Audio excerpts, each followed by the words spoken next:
Greetings and good time zone. I hope people are doing well today. I need to get playing more of this. And no, I'm not AFK. I've just been sat here staring at my character and Alice A looking at my character with a look in her eyes. But anyway, we need to start 4.5. Soul searching. I get it. I get it.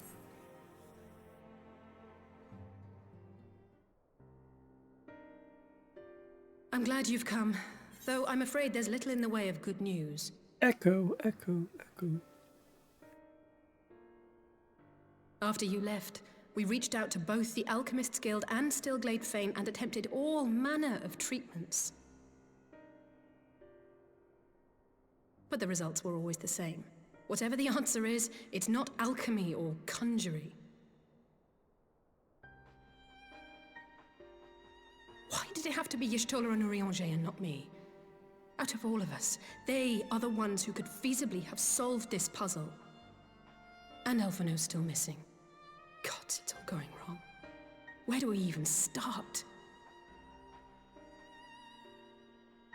A grave situation indeed. Might I be of some assistance?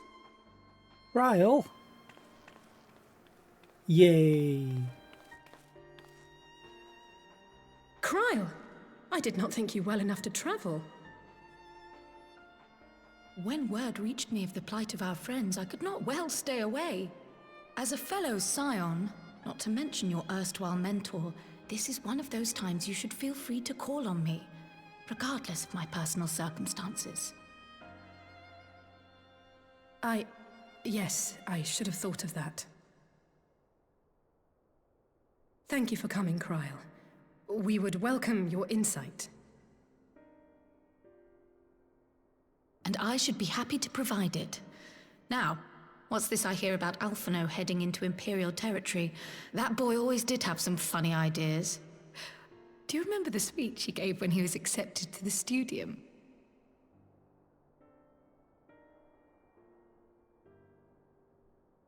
My life's goal is naught less than the salvation of this star.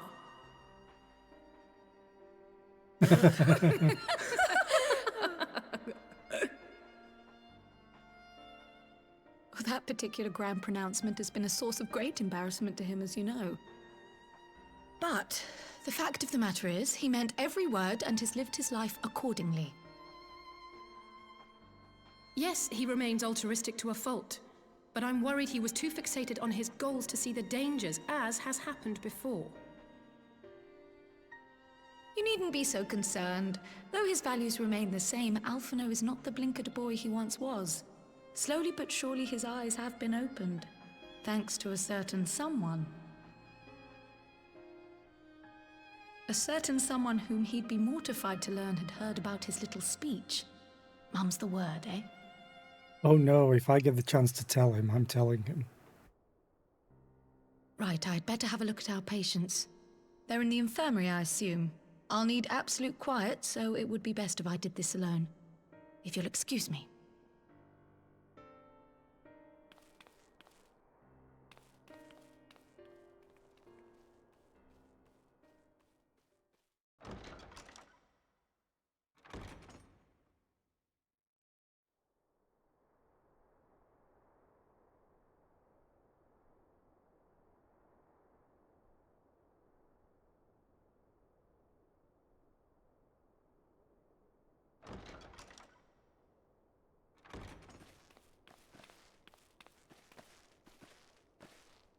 All three are in fine physical health. At a glance, I would say they were merely sound asleep. Except for the fact that I couldn't sense the slightest trace of them in their bodies. It's as if their souls have taken leave of their physical forms. Ah, yes. The Elder Seedseer made a similar observation. I've read the report. When you heard this mysterious voice, you described feeling as if you were somewhere else, yes? If we assume the ether which comprises your essence is being drawn to some other place, then it may be possible to follow the trail it leaves behind, just as we did in our search for Thancred. I wasn't around for that, but I can't imagine it was easy. Oh, it wasn't. But that's no reason not to try. I will have need of Master Matoya's crystal eye if I'm even to make the attempt. So I suggest we pay her a visit. Yay! I miss Matoya.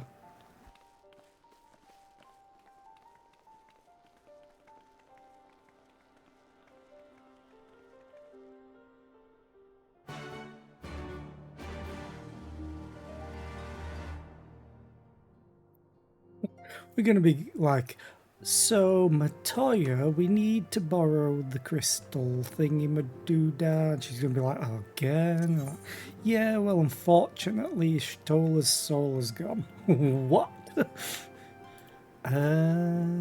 Idleshire?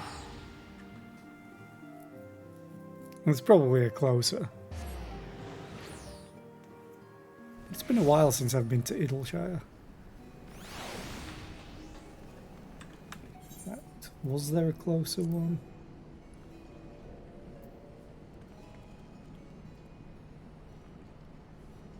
No, there wasn't actually. I thought there was.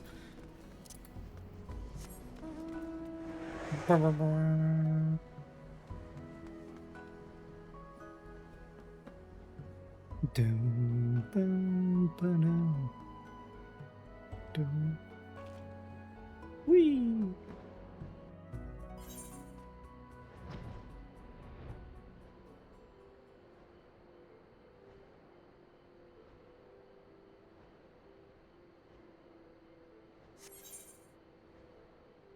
Let's just enjoy the ride and the view. Because it is... I love all the zones. And this looks great because there's parts that have been like overtaken by nature again. Granted, that's a different story. But I just love that aesthetic.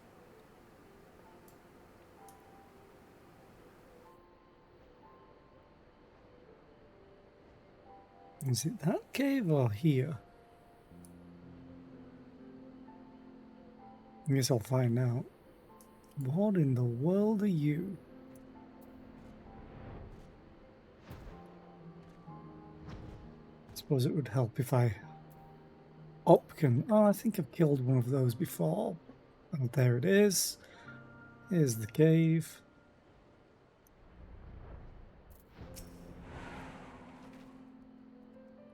I'd heard Master Matoya was something of a recluse, but this seems extreme. Still, I'll happily overlook her eccentricities if she agrees to help us.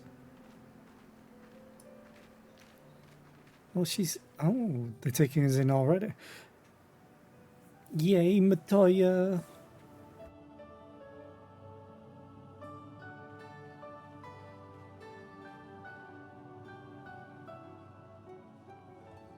Come to disturb my peace again, have you? I hide myself away in a cave, and still you people insist on pestering me with your problems.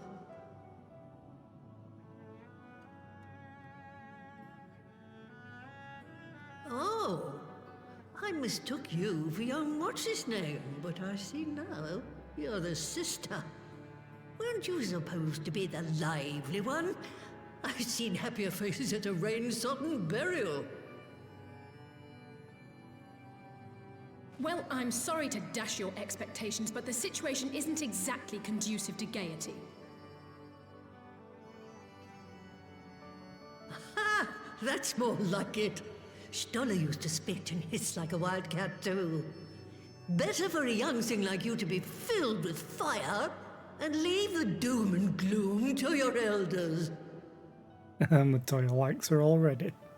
I thought we'd get Now, along. what exactly does this tragic situation of yours have to do with me? If I may, Master Matoya, we have need of your crystal eye once more.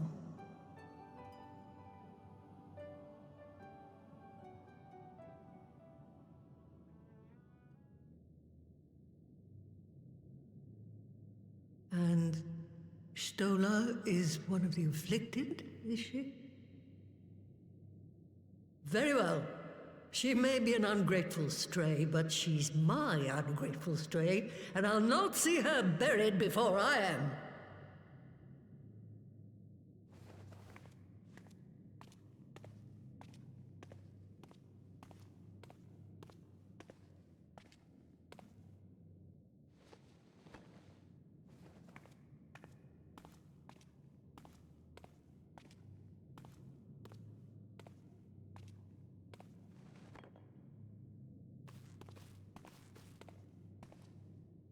Right, let us see what we can see.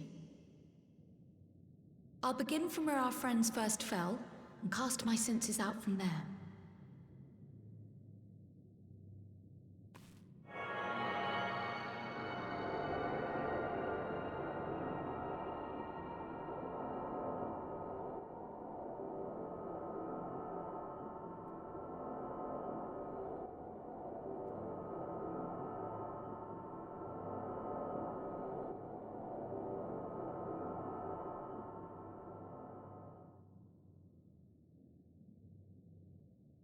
What is it? Did you find them?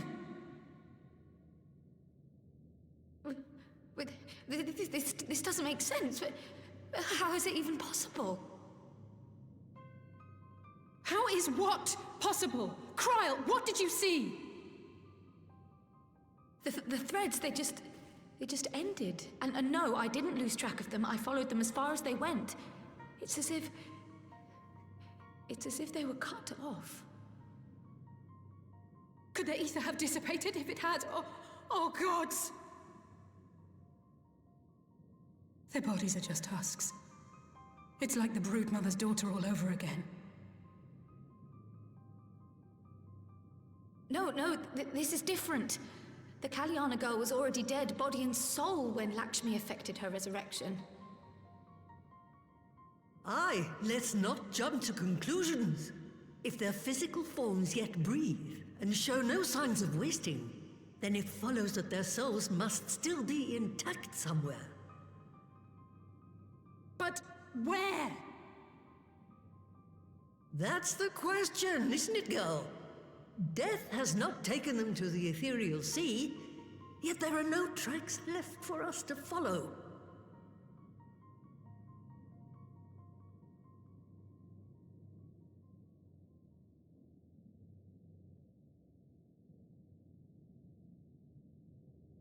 We're no closer to an answer than when we started. But knowing their souls are still out there is progress of a sort. We just have to keep looking. Pray, excuse me a moment. Yes? I remember, but... What, to Alamigo? We're on our way. That was Lee's. Apparently, a group of Populares have defected to Alamigo, and Maxima, the envoy Alphino left with, is one of them. I'm sorry. I realize we've barely begun here, but... Go, child, go! You've made up your mind, and life's too short for dithering. I'll do some digging in the meantime and see if there isn't some other method we could use to continue the search. Let's be off then.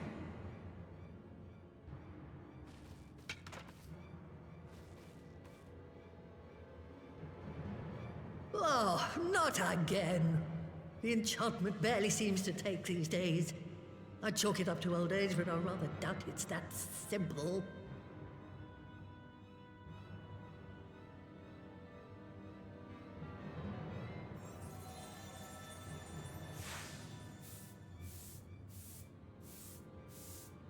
Before they took ill, Y'shtola and Urianger were sharing notes on a thinning of the ether. It seems to be happening all over. Does it now? And here I was, all set to blame my woes on that creaking mountain of refuse clogging up the Thaliac. I fear something has gone awry. Still, there's naught to be gained from starting in shadows. You can only do what can be done, and that but one thing at a time.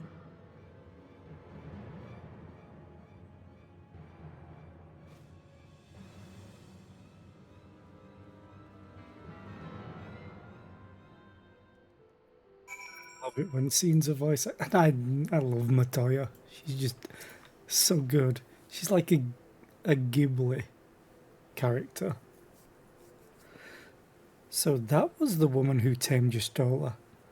I had the distinct feeling of being grabbed by the scruff of the neck and having the nonsense shaking out of me. When Alphino is back, I'd like to visit again and ask her what tales she has of grandfather.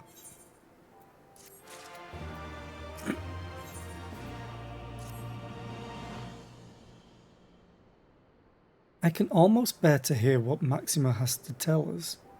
I almost can't bear to hear what Maxima has to tell us. God, words are hard.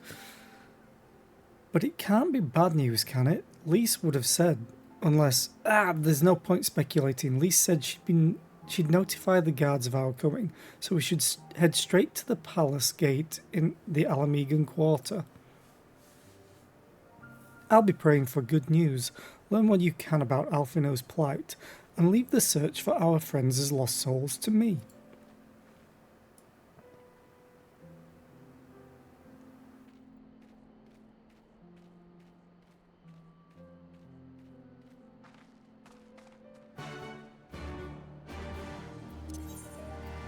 But luckily for me, I can just go there.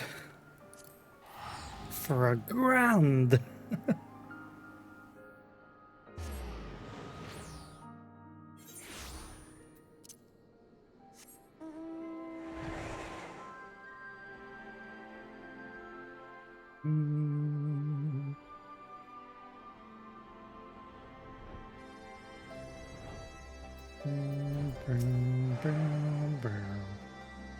Greetings, Scions. The commander has told me to expect you. Shall I show you in? Yes!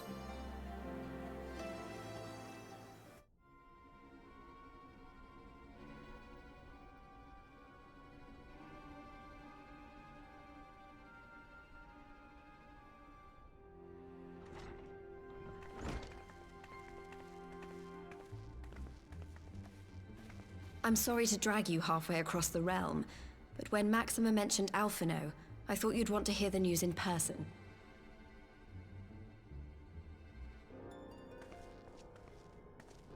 Ah, we meet again. Though I was hoping our reunion would be under more auspicious circumstances. What happened to my brother? Where is Alphino? Never fear, my lady. Your brother was in fine health when I took my leave of him, and I have no reason to assume that has changed. You assume?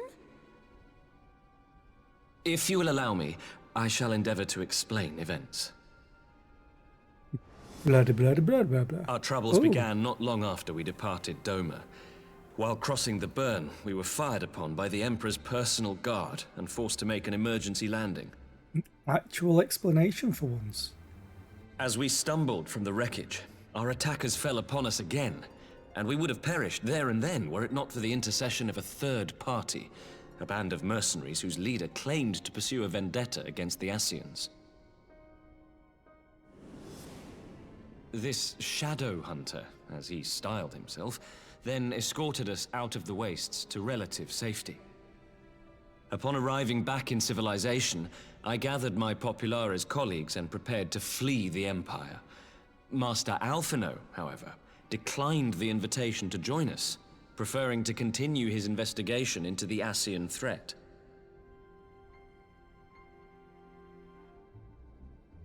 Well, at least he's not lying in a heap in the burn. Tell us more about these Ascian hunters. Who are they? And is Alphino still with them? He is. As to who they are, I'm afraid I have nothing to tell you. Beyond the fact that they root out and destroy Ascians, they were unwilling to divulge anything which might serve to identify them. They would not even reveal their next destination. But Master Alphino asked to accompany them all the same. Since parting company with your brother, we've been engaged in a game of cat and mouse with the Emperor's Guard. We made our way through province after province, finding the army busy restoring order wherever we went, until we finally arrived here in Alamigo. I cannot thank Commander Aldin enough for giving us such an unexpectedly warm welcome. I'm not inclined to turn away refugees, no matter which land they call home. And if they can tell me how things lie in Garlemald, all the better. On that subject, there is much I would tell you. During the course of our journey, we heard tales that an entire rebel army had been slaughtered in the space of a single night. It would seem my former comrades grew tired of putting down uprisings in the conventional manner, and chose instead to bring a formidable new weapon to bear. Details were sparse, but the rumor alone was enough to dampen the flames of rebellion. I have also heard reports that several companies have withdrawn from their designated provinces and begun marching westward. It is my assessment that the Empire's forces are mobilizing for a large-scale military engagement. Westward? You mean they're getting ready to invade Alamigo? We knew this was coming, but not that it would be so soon. We've barely even begun to shore up our defenses. They won't stop an invading army. No, they won't. Dispatch messengers to the Alliance leadership requesting reinforcements, and send word to our officers in the field to hasten completion of those border fortifications. Prepare to meet the Imperials head on!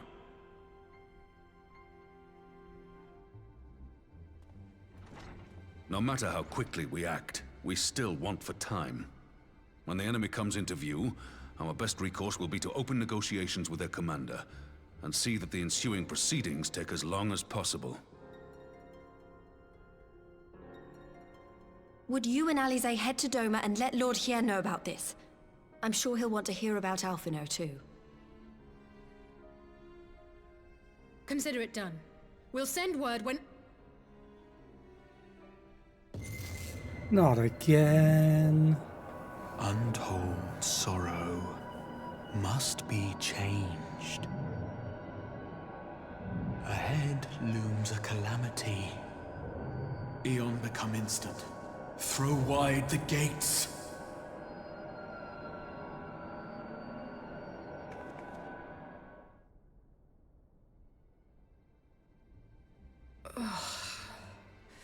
You heard it too. Well, at least we're both still standing. Yeah, but Alphino might not be. Oh, thank the gods. I thought we'd lost you for a moment there. Why does this keep happening? I wish I knew. Nothing we've tried has brought us any closer to an answer.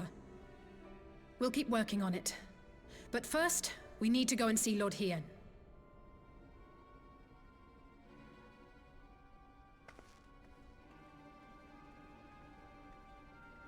The fact that he's talking about eons in that voice makes me think it's time travel.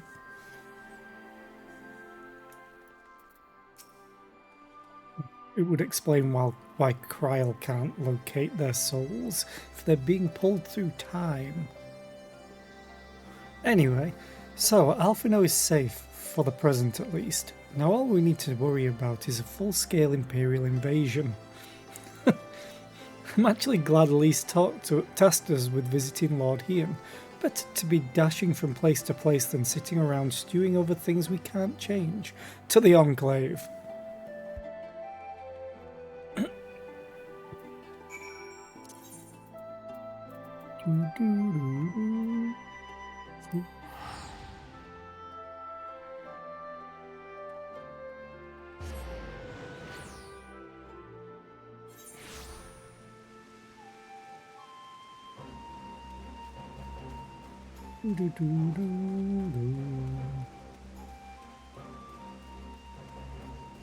Let me in.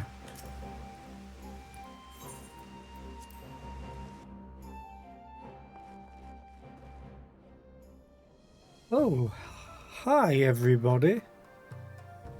Dalmascan, Nanxian, the Mall, Confederacy, Blue Kojin. Wait, aren't you their chief? All seems very busy here.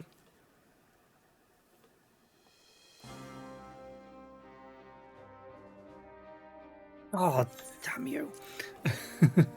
Greetings, my friends. I was just discussing future endeavours with the members of our newly formed alliance.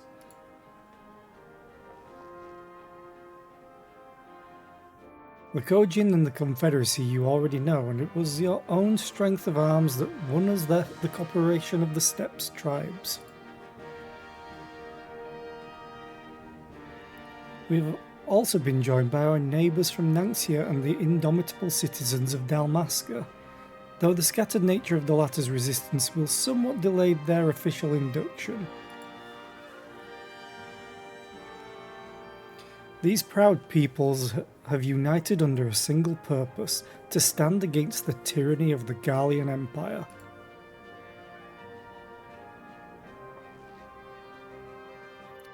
I'm glad to see your alliance is coming together so swiftly. As things stand, I fear we shall soon have need of your strength. Blah blah blah blah blah blah blah.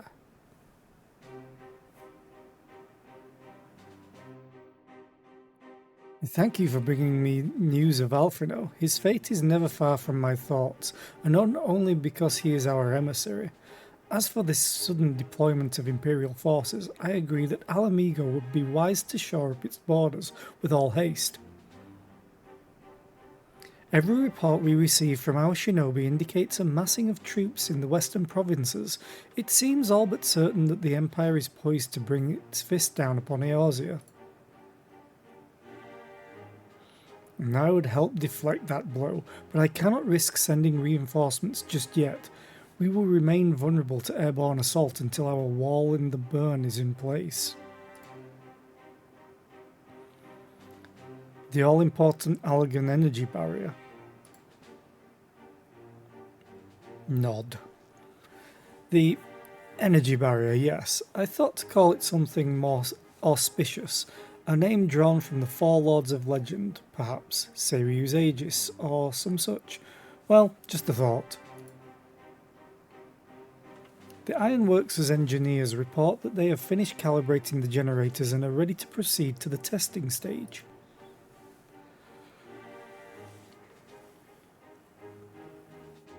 Have you time to attend the first test? You've seen the field which protected Azisla firsthand, and I would be interested to hear how you think ours compares. Nod. Just hat.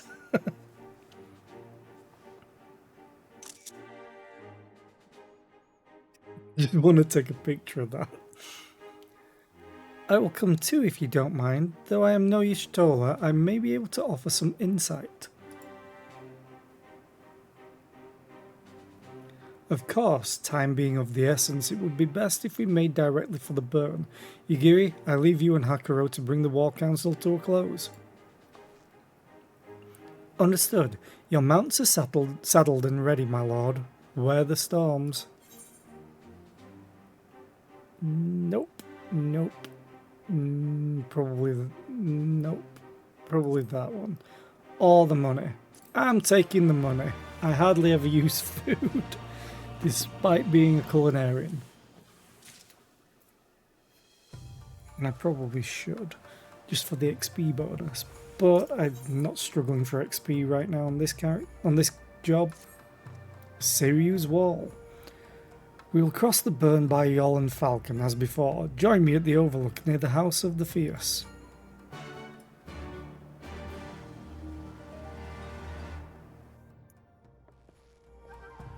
As you walk right through me. Hi Puncher, how are you today? I hope you're well. Do I like jelly beans? Yes.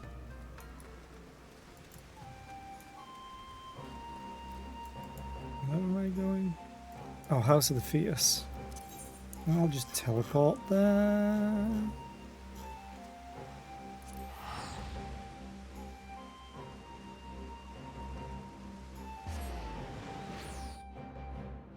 That being said, I haven't had jelly beans in a long time.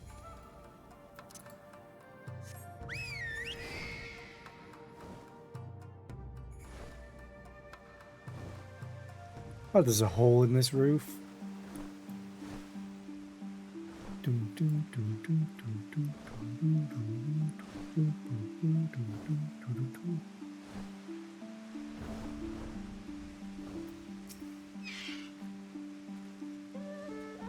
Give the word when you are ready to take wing. Head to the burn.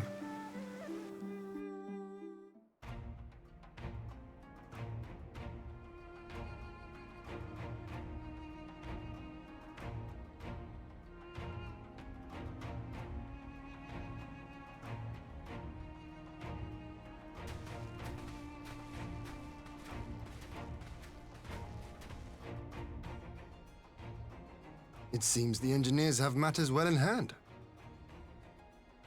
And now we're back to voice acting.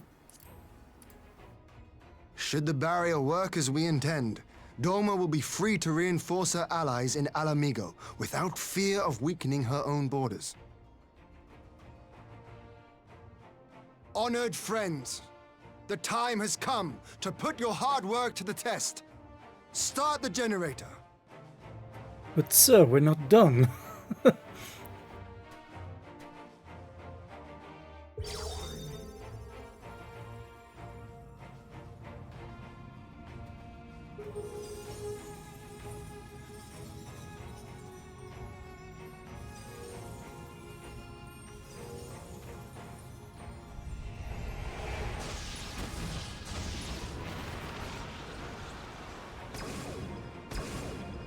Node 1 is operational. Nodes 2 to 8 are reporting similar energy levels. The barrier is forming.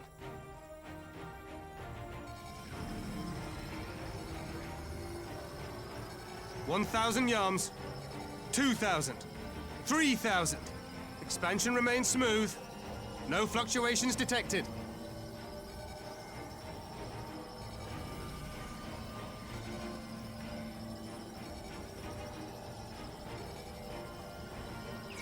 $4,000, 5,000. Target altitude reached. The barrier is holding steady at 5,000 yards. We've done it.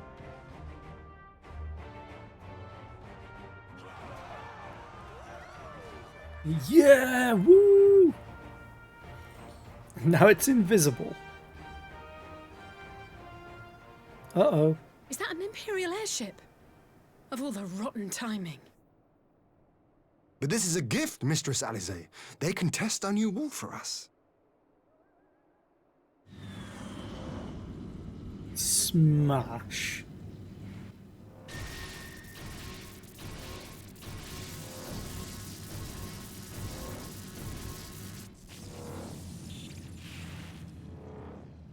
Seems solid enough, though I was hoping for a fireball. Watch it be Alphino.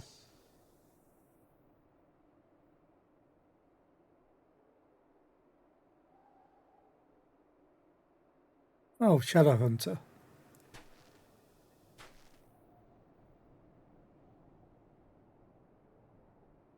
And Alphino.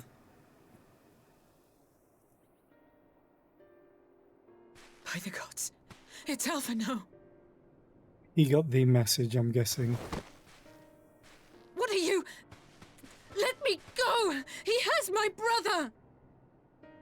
Lower the barrier!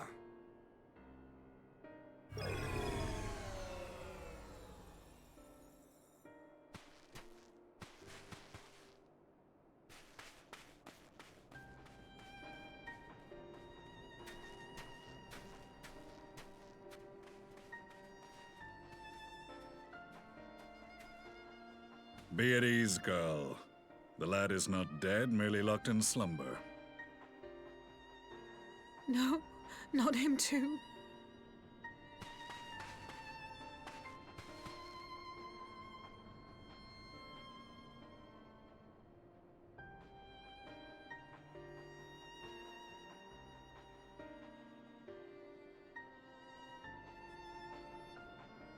We could identify no cause and found no remedy. Thus I sought to return him to Doma, and into the arms of Lord Hien himself, it would seem. It is a day for fated reunions. Would you not agree, adventurer? Or should I address you as the Warrior of Light?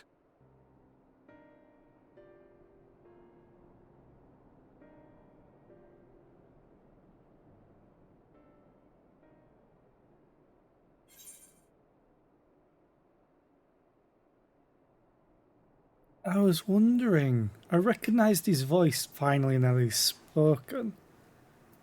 Gaius van Belsar? Aye. Gaius van Belsar, the Black Wolf. That was the title I was given. One I have long since relinquished.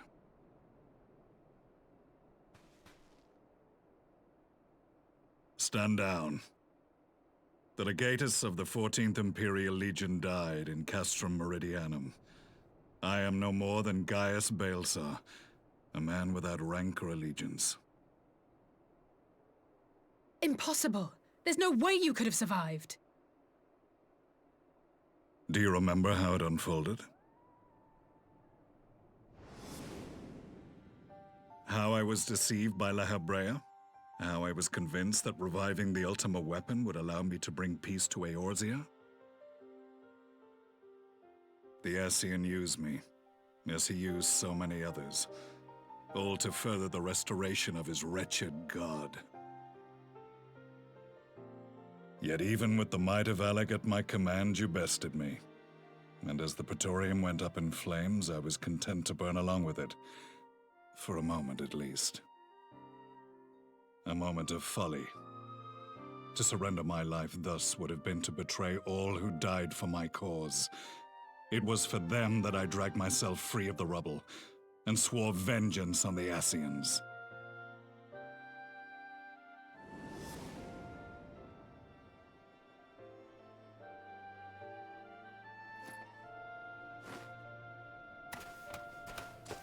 The Black Wolf has shed his pelt, never to return to Garlemald or her legions.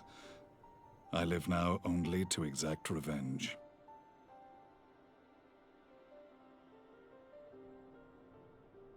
My principal quarry was to be La Habrea, whom I gather you have since ushered onto oblivion. But so many more remain. Long as their kind lurked in the shadows, laboring to sow chaos throughout our world, I would see each and every one dragged into the light and put to the sword. Are the Scions not of like mind? In this single respect, perhaps. Then I shall continue the partnership the boy began, and share what intelligence I have acquired. Among the Ascians, the Black-Masked Ilk are subordinate to those who wear red. This you already know. Yet among the Red there exists a hierarchy. Those set adrift with the shards clearly stand below those still joined to the source. Nabriales, who once dared to intrude upon the Rising Stones, belonged to the former group, and while he was indeed a dangerous foe, his powers were inconsequential next to the paragons of the Source. The first was La Habrea, who plagues us no more.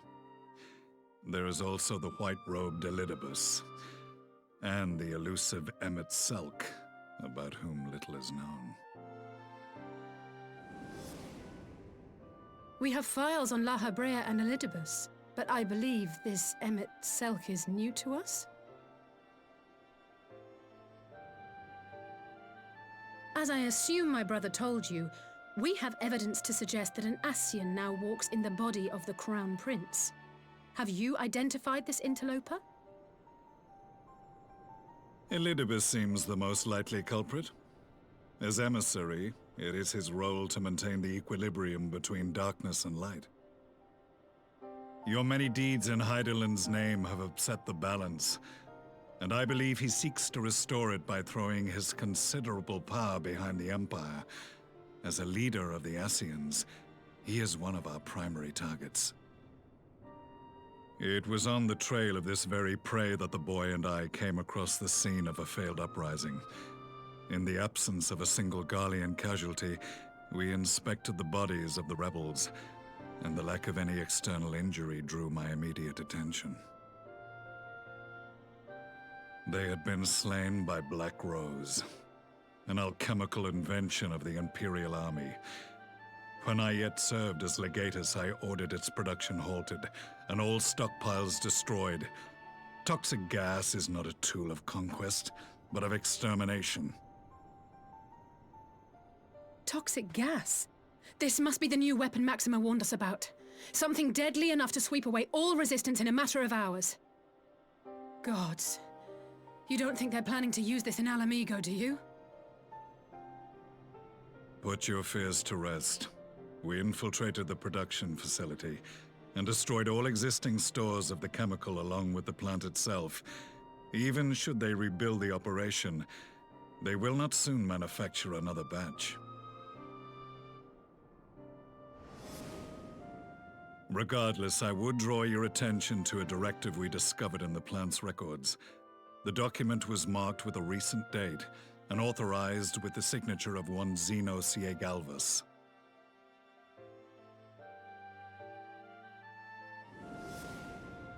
A dead man signing the death warrant for thousands. 'Tis bad comedy.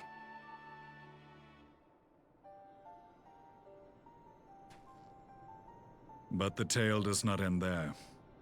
Within that same facility was a chamber filled with devices of elegant design. Cloning technology, we realized. And what should we find in each and every incubator? But a young Emperor Solus.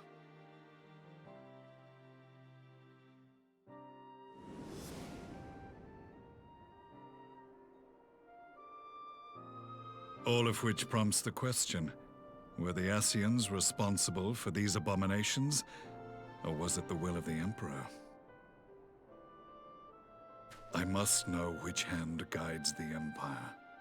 Though I have given up my rank, I am yet a son of Garlemald, and I will fight for the future of my homeland.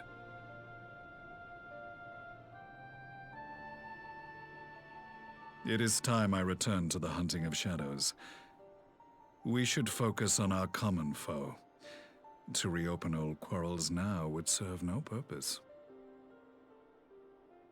You saved my brother's life, so I'm willing to let sleeping dogs lie. But in truth, it's not my decision to make.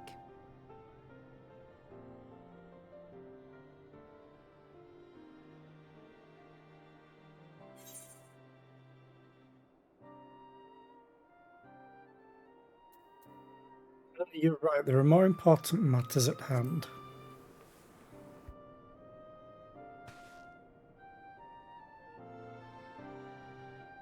There was a time when I scorned those who placed their faith in false gods, even as I, in my blinkered conviction, place mine in Ascian promises. Unlike yours, my strength of will and my restraint was found wanting. We shall meet again, warrior of light.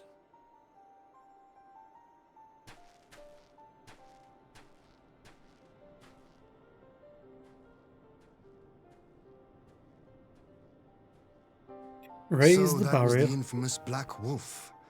An unexpected ally, to say the least.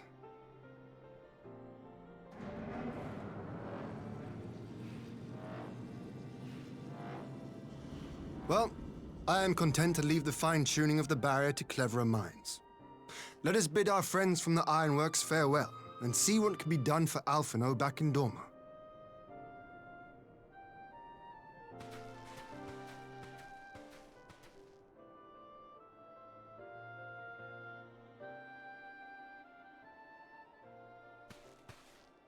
Kinda glad that it didn't explode on the barrier. That would have been funny. Hey Alice, I found your brother. He's here, and here, and over here. Oh, here's a leg. Hey, they teleported me back here. Nice.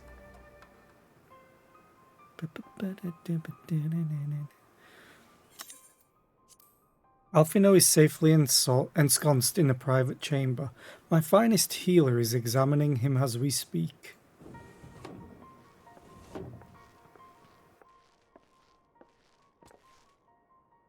I've spoken with the physician and there are no outward signs of illness. Alphino is lost in a sleep from which he cannot be awoken, just like the others. It seems that even the lands of the Empire were not far enough away to escape that cursed voice. I share your frustration, Alice, I do, but Alphino is returned to us alive and otherwise unharmed. All that remains is to find the means to wake him. Until then, you can but fulfill your duties as a scion, yours and your brother's both. You're right, of course. There are arrangements to be made and little time to make them. To business then, my lord. Now that we know Seiryu's wall works as intended, can we expect reinforcements for Alamigo? You most certainly can. As promised, we will send troops to bolster our allies in Eorzea without delay. Pray be aware, however, that they will not arrive without delay. Save for some few who boast teleportation magics, the bulk of our force must be transported by sea, a lengthy voyage for which the smaller vessels favoured by the Confederacy are ill-equipped. Accordingly, I mean to enlist the assistance of the East Aldenard Trading Company in finding suitable ships. As for navigating the distances in question, we are in the happy position of being able to call upon those who plotted the course of my people's exodus to Eorzea. Beyond the procurement of ships, I think it unlikely that our East Aldenard friends will consent to any involvement in military operations, but I am certain they will afford Alphino a berth aboard one of their vessels. I shall have a chirurgeon accompany him every ilm of the way to the Rising Stones. You have my thanks, Lord Hian.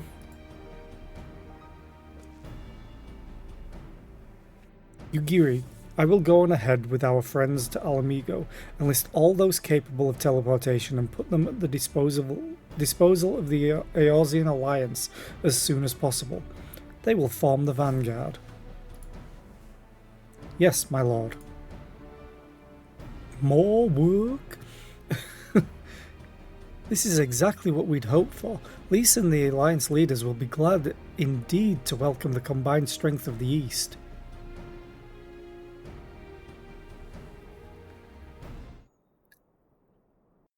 I'd love for Gosetsu to turn up, if we do get to fighting. Meanwhile, at the Black Rose chemical plant, oh great!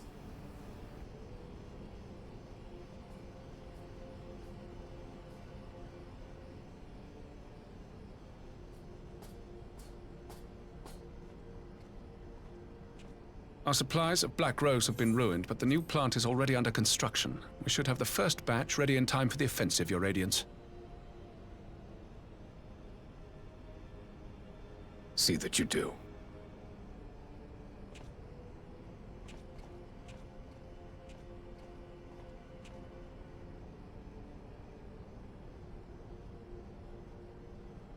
Ah, yes, the infamous Black Rose. If I recall correctly, Gaius did not much care for the invention.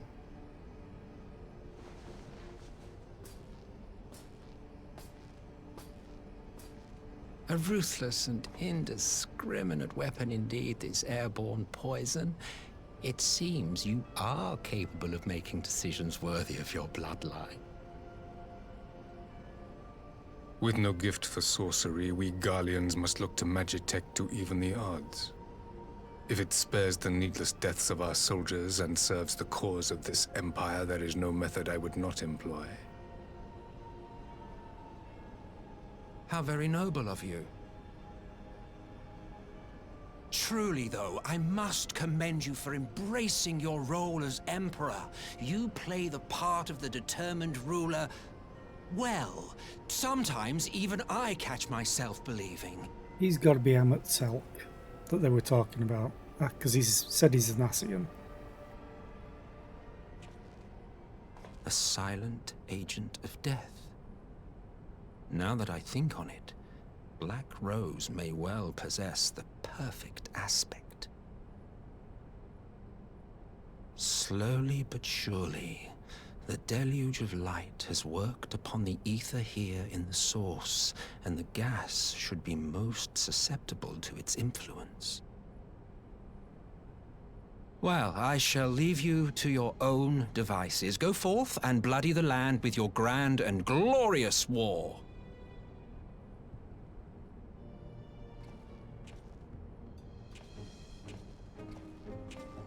While you do what, precisely?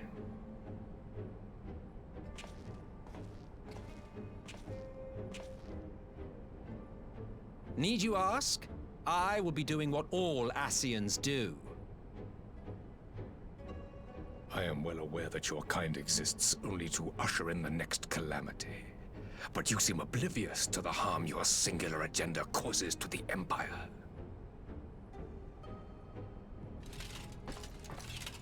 You cannot have forgotten the events which followed your mortal demise.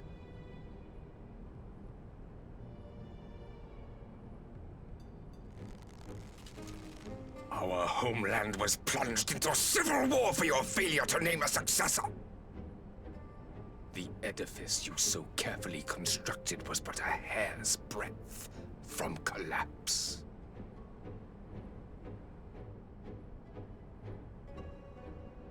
Are you truly so naive?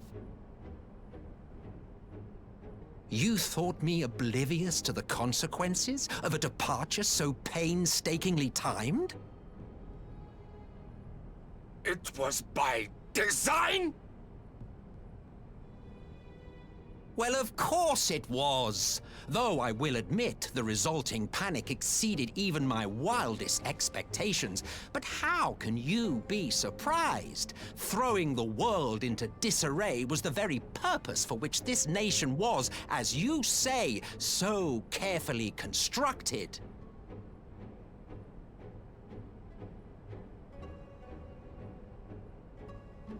Now, if you have no further questions, I must be on my way.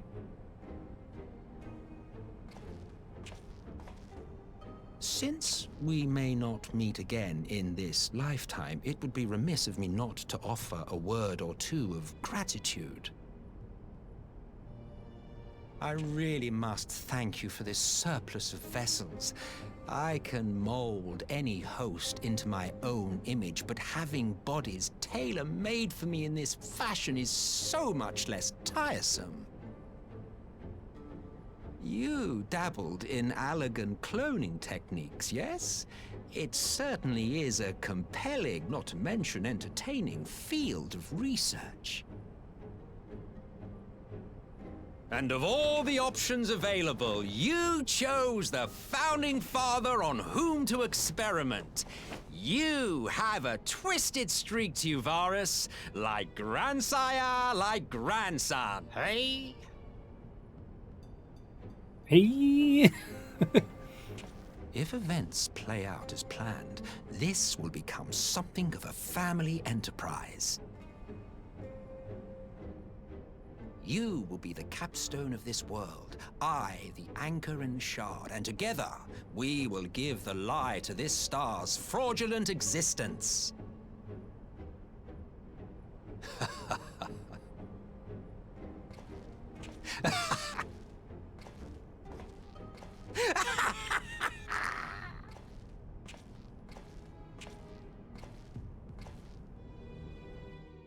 Oh, he crazy.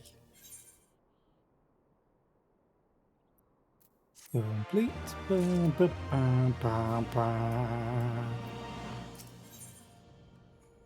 Parley on the front lines. Ooh. Yeah, this is the one that I would want. Shakshuka. Or Shakshuka. We must leave now to convene with Eorzea's leaders, and it may be some time before I return to Doma. Or Doma. Hakuro, I leave you in command. My lord. I shall assemble an advance party with all haste and join you in Alamigo forthwith.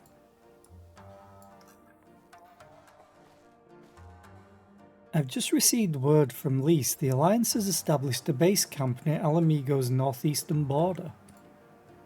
Once we've arrived in the locks, we're to report to a resistance officer stationed in Porta Praetoria who will point us in the right direction. Let's not keep them waiting.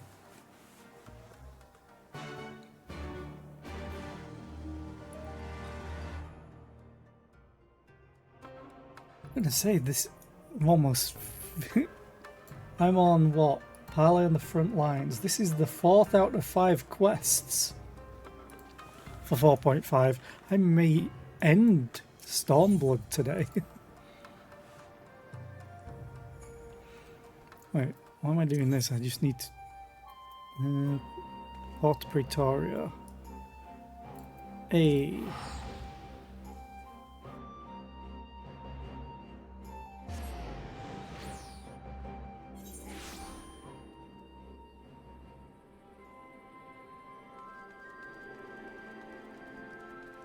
I'm going to run down to this NPC, but then I'm going to run the ad manually because I snoozed it coming up. Because that was a longer cutscene than I was anticipating. So I'm just going to run it now. Should probably take a few seconds to kick in. There we go.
If I do finish 4.5 and 4.56 today, I might play or try out Cobalt Core tomorrow and then Sunday and Monday, depending on what I like, if I like it, because I did get it because it looks so interesting.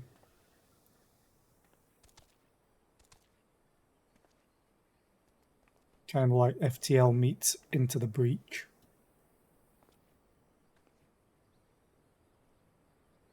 The music stopped.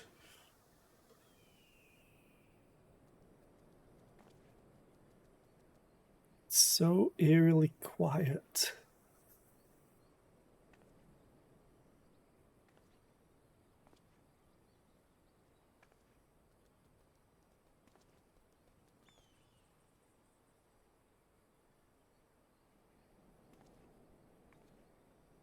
Oh, I have also commissioned something for the stream. Finally. And hopefully getting another commission in the works. Ah, you must be the Scion party. I was told to look out for you. If you'll follow me, I'll take you directly to Alliance headquarters. Yes, let us go. Let us hope for more voice acting.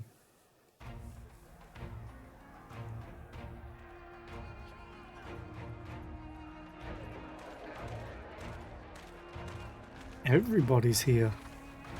All different factions, which is awesome. I love combined factions in games.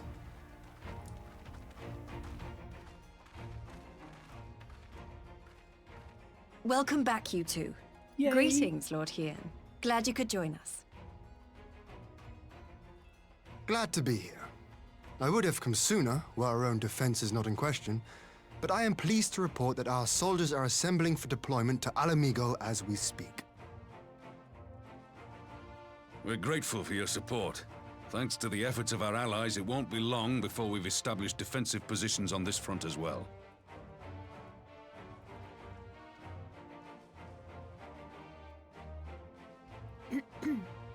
We have some good news too. Alphino has come back to us. As for the bad news,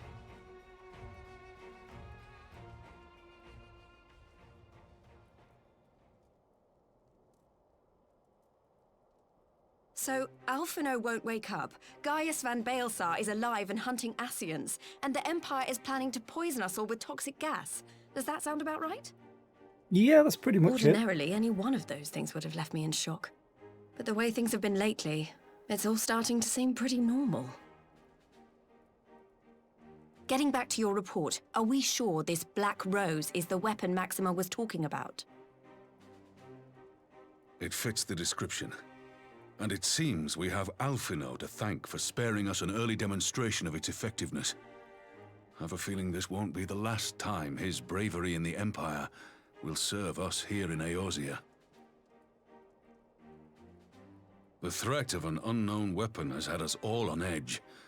But now that we know what we're dealing with, we can take steps to defend against it. As for Gaius, I'm not sure what to think. Am I happy he's alive? Not in the slightest.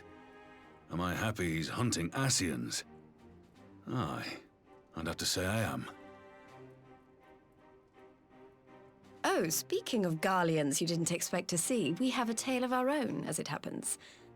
When we sent envoys to the Imperial Army to request talks, they returned with the message that Varissos Galvus would be attending.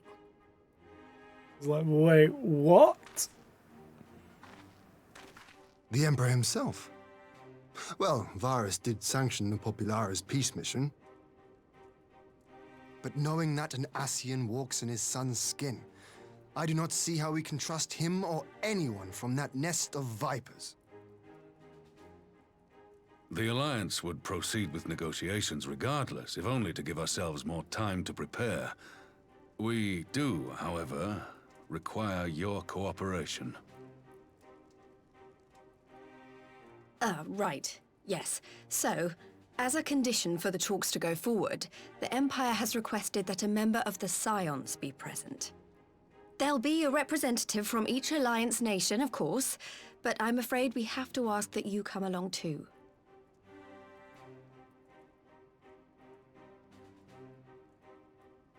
God, Lise, you know how much I hate politics. Me too. But then, what choice do I have? Alphino and the others aren't going to do it. Very well. I shall attend as the Scion's representative.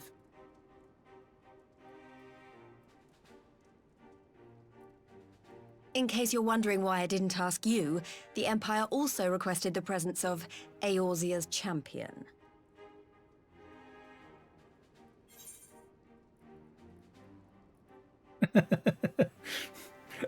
I'm gonna answer because that's me. Not fond of politics either. Oh, you're not, are you? Come on, if Alizé can put on a brave face, then so can you.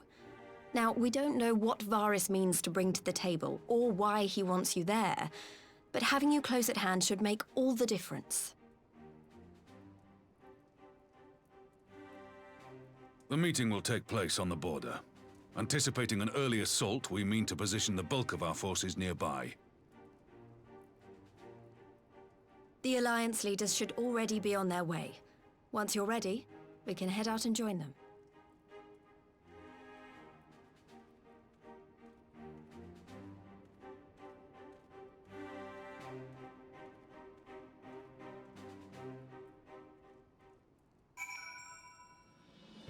Okay. I'm going to talk to you from the table. Well, I don't suppose it's polite to keep an emperor waiting too long, shall we? Parley with the emperor. Sure. Very epic music.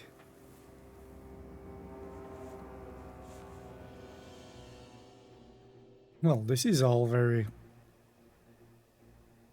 bland. But I do like the colour scheme.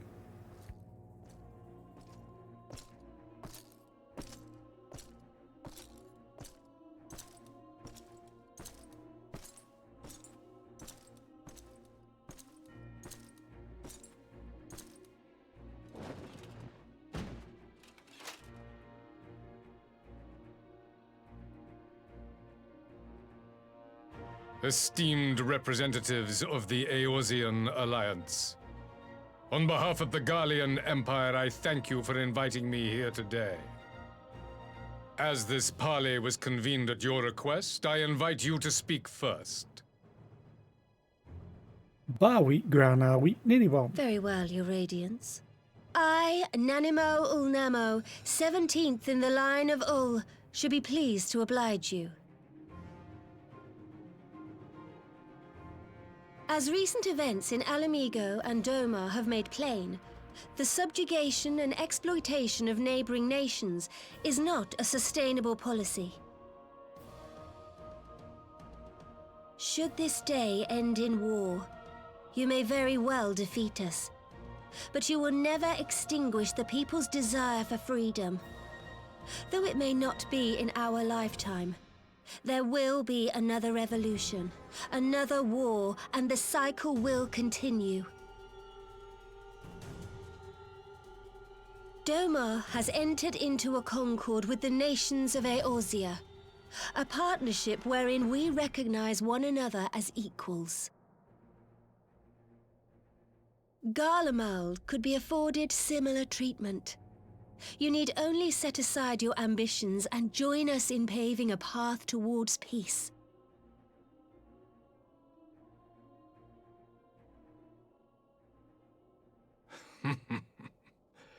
You will not win me over with sophistry, Your Grace. As you know only too well, this alliance lacks the strength to keep the peace within its own borders. Even now, your struggles with the Beastmen continue unabated. Divided, you sow this fertile soil with the seeds of your differences and reap naught but discord and chaos for your trouble. Eorzea must be united under one leader, one purpose.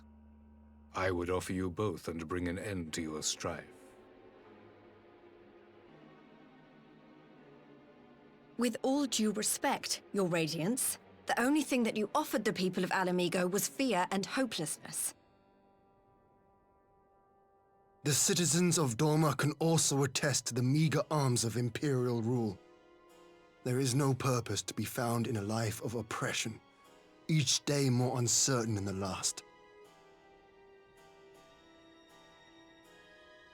Our people are willing to die for their freedom, A great many already have, and countless more will, if we don't put an end to this madness here and now.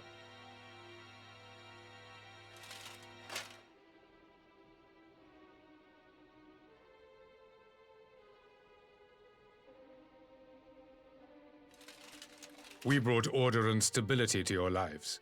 This madness and bloodshed is of your own making. You broke the peace, not Garlemald. Peace. Order. You kill our peoples, despoil our lands, take everything that is ours. And what? You expect us to lick the boot that grinds our faces into the dirt?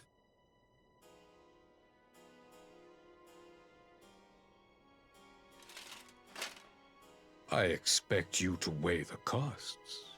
To recognize that countless lives have been lost on both sides in pursuit of a greater good, and to not squander all we have achieved in a fit of petulance. For the greater good. For the greater good.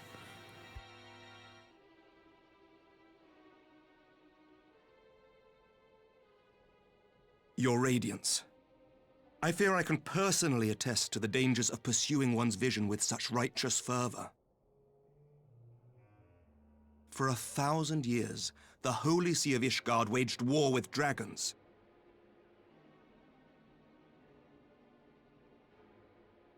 A 1,000 years of sacrifice, of sorrow and hate, in which we bathed in the blood of friend and foe alike. Had it gone on any longer, we may well have drowned. Yet we have chosen to raise ourselves out of this bloody spiral, and have since made peace with our former enemy. So I understand. No doubt the dragons were more receptive to your overtures in the wake of their leader's demise.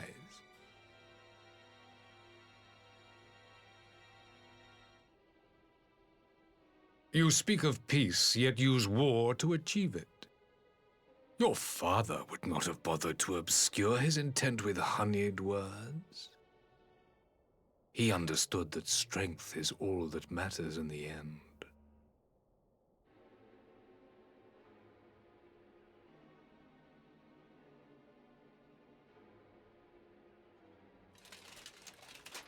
Without his clarity of vision, I can but wonder what will become of Ishgard and her people.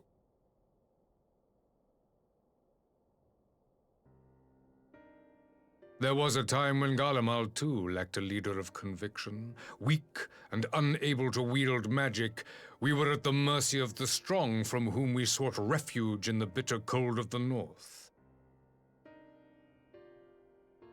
Were it not for the discovery of ceruleum and the subsequent development of magitech, we might never have gained the power to take back that which was rightfully ours.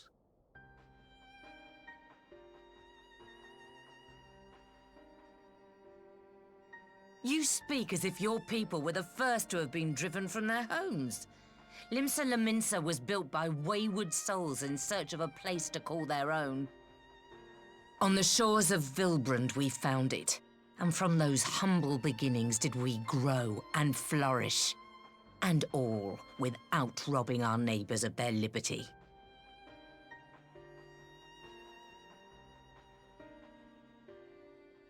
So saith the pirate. Am I to believe that you simply asked the kobolds to yield up their lands and that they were happy to oblige you? That you did not drive them out like rats in the hold of one of the many ships seized by your privateers?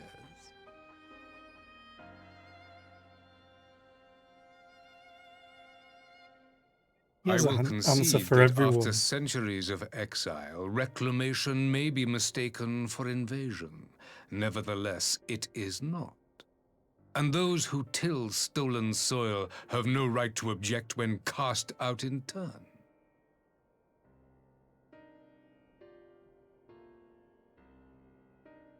Your uncompromising nature rivals that of the Ixal. They too lament circumstances which they themselves perpetuate. Were they but to embrace peace, we would welcome them with open arms. Indeed, some few have done just that, and now receive of the 12's Wood's bounty. Would that your people might learn from their example.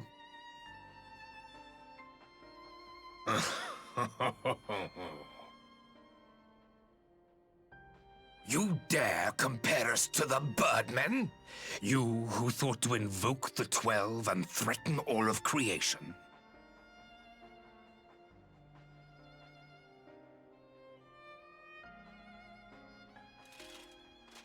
I came here in the hope of finding some speck of common ground, but I see now these discussions will accomplish nothing.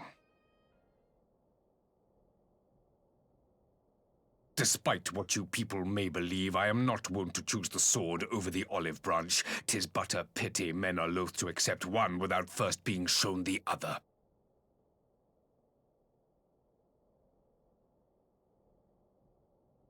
Wait! I beg you. This meeting was supposed to be a chance to find a way forward together, not to bemoan the missteps which brought us here. Please. If you truly consider violence a last resort, there must be a way we can come to an agreement.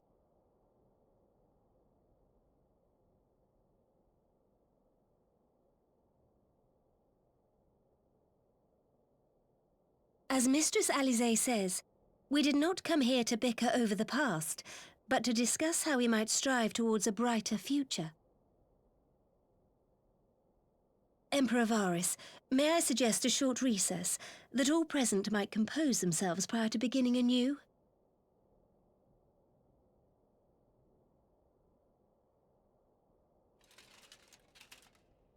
Very well. I pray this intermission will suffice to move these talks in a more constructive direction.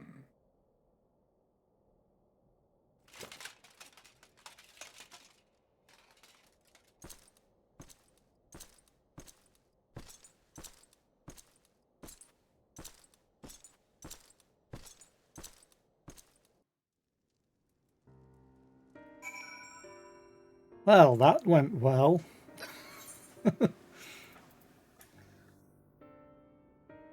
We were literally just in, I'd say a tent, but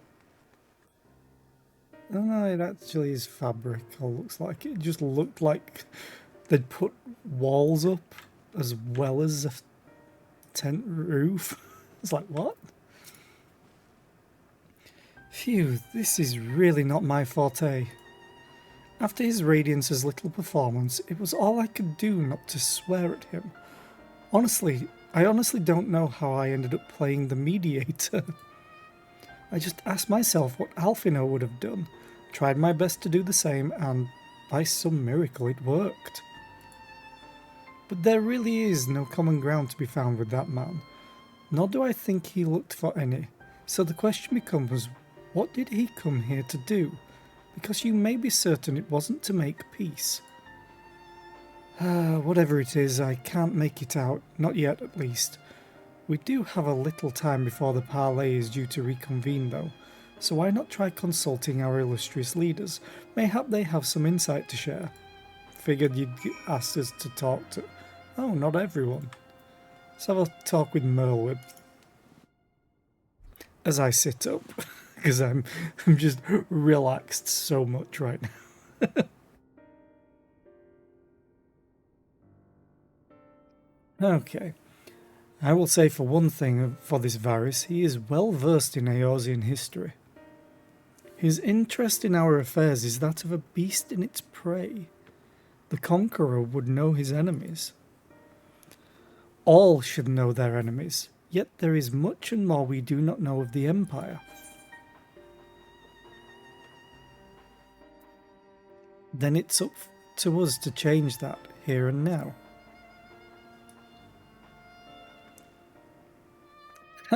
You'd have me ask the Emperor himself? Well, mayhap there is some wisdom in that. If we can skirt the storm of his displeasure, we may yet come to our answers, even if it does mean sailing close to the wind. Two bros hanging out. This parley was never like to bring peace, but I had hoped to learn something of Emperor Varys' relationship with the Ascians. As had we all, yet if he is in league with them, he is not like to volunteer the fact, and if he is not, how much weaker would his position seem for their presence? If we had to broach that particular subject, we need to be subtle. Ah, would that I knew more of the man. If you would indulge me. Lord Hiam, you received an imperial education, did you not? Is it true that the Emperor's will is considered absolute? There is no higher authority in all of Garlemald. Nor else in the heavens, come to that. Veneration of the gods is forbidden, the only worship permitted being that of his Radiance's own person. That sounds suspiciously like a religion in itself. Actually, it sounds more like a cult.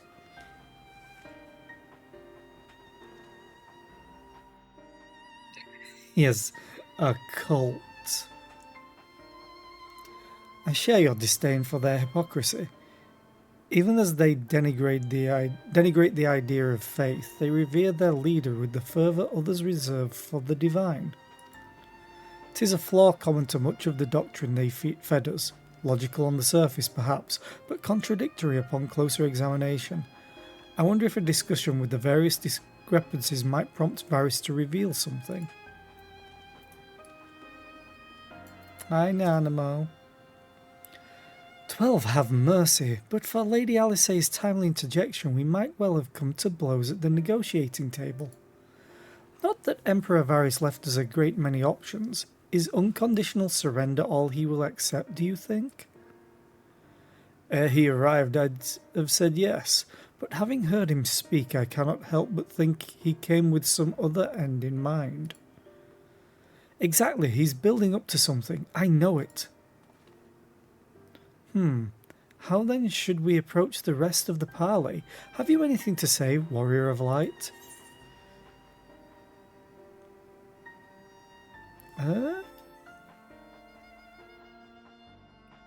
Invite Varys to explain himself. You believe he is more apt to reveal the truth if we put him at his ease? Mayhap you are right. Thank you, Zera. Okay. Next round of talks. You've spoken with everyone then? Good. Now all that remains is to await the pleasure of the Emperor and hope we fare better at the second attempt.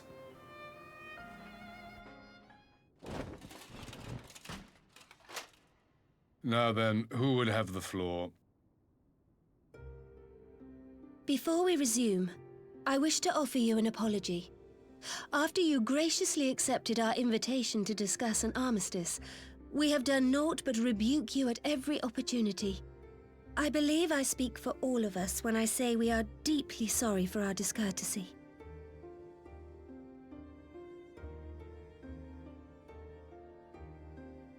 I'll admit your familiarity with our affairs surprised me, and served to remind me how little I know of yours. I think all here can understand the desire to reclaim one's homeland. But why expand further? That is my question. If I may, the answer can be found in the Imperial doctrine they took great pains to impart to my people. Recognizing the threat icons pose to the world, Solus Zos Galvus decreed that they were to be eradicated. To this end, he began a campaign to unite all lands under the Garlean banner. Or so we were taught. Yet the Emperor only reached the burn, the Baron said to have been laid waste by icons, after conquering all the lands that lay between. What is more, I am quite certain the practice of summoning was not nearly so widespread in the days before the Empire's founding. When you put it like that, it all starts to sound like an excuse, doesn't it?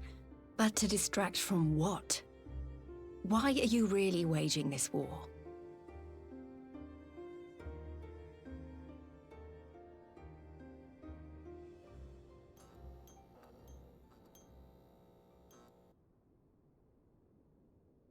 Finally, you ask the right question. I can but hope you heed mine answer, and at last accept the righteousness of our cause. My goal is this: to return the world to the way it once was, the way it was always meant to be.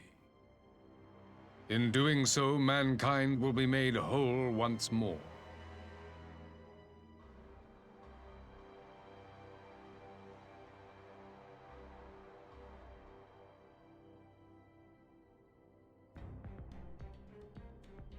No longer will we suffer from the dissension born of our differences. There will be but one race, a perfect race, as we were when time began. What in Rolga's name are you talking about? I am talking about the origins of the star, of the source and its 13 reflections. At the instant of the great sundering, 'twas not only the world that was shattered, but mankind itself. Thus were we divided into myriad races, each with its own unique imperfections. That is why man looks upon his neighbor and feels fear and hatred, why he wages war, why he kills his brother. You all in your own way have proven as much today. The peace you seek is but a fleeting solution to a fundamental problem. One which calls for more drastic measures. To bring about everlasting peace, our worlds must be rejoined.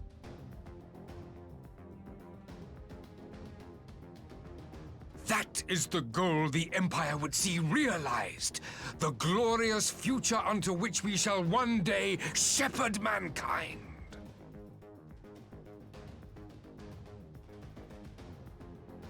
A rejoining of worlds? I have heard this tale of the Source and its reflections before. Are these not the self-same desires as the Ascians? Emperor Varys, do not trust in their words. They will lead you to your doom. My father thought to use them, but in the end he succumbed to their temptations. He embraced summoning like so many other pawns before him. Do not tell us you mean to do the same.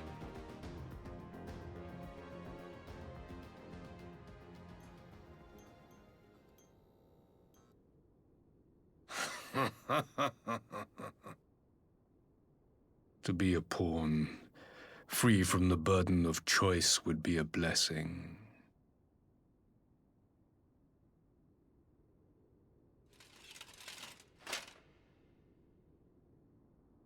But I forswore that privilege the day I learned that the Garlean Empire was built by the hand of an Ascian. What?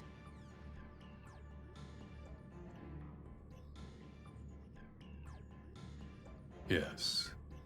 My grandsire, the former Emperor, is of their number. And who better to build an empire capable of bringing about the calamitous change we desire?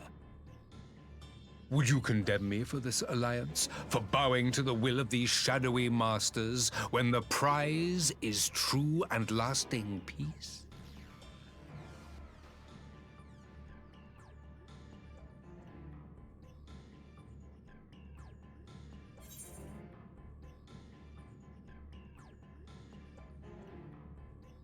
Your prize is a lie, your master's demons. They really are.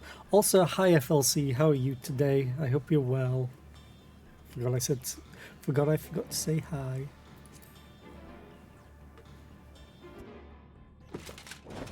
I come not to conquer, but to liberate. To free man from the prison of divergence. Imagine a world united. One perfect race beneath a single standard.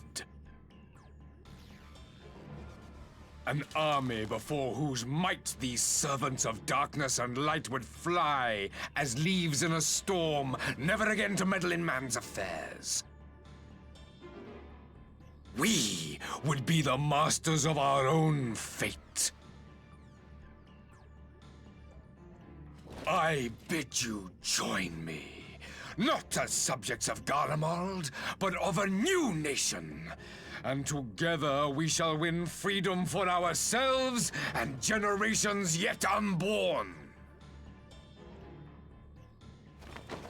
You want to trigger another half-dozen calamities? You can't be serious!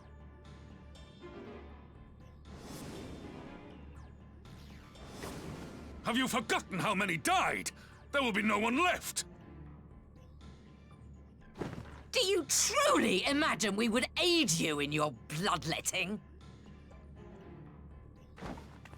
It is unthinkable! Unconscionable!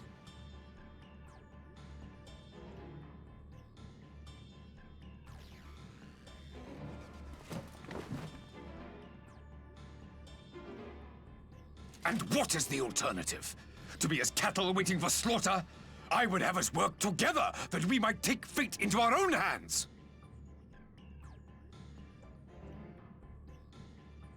Into your hands, perhaps?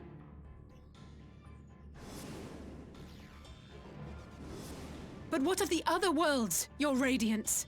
With every calamity, you obliterate a star and every soul that dwells on it.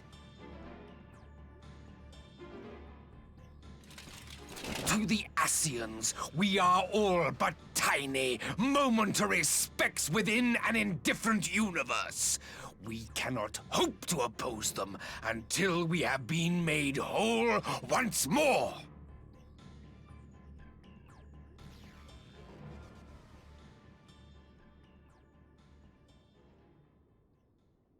Are these truly the words of Garlemald's ruler?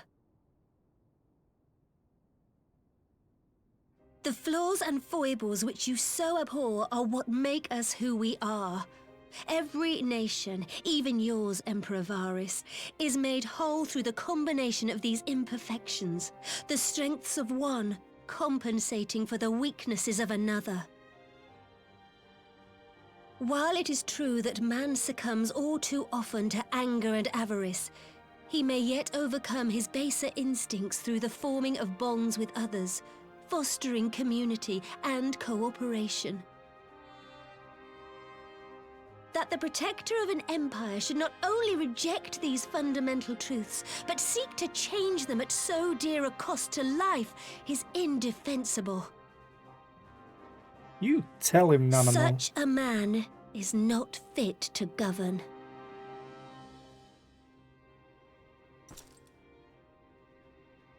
And you, warrior of light, would you refuse me as well? Oh, I'm about to pull out my gun.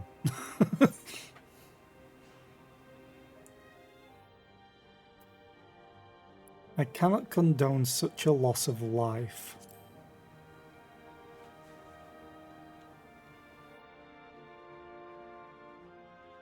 Nod, nod, nod. Nod. Nod, nod, nod, nod. It would seem the Alliance is of one mind on this matter.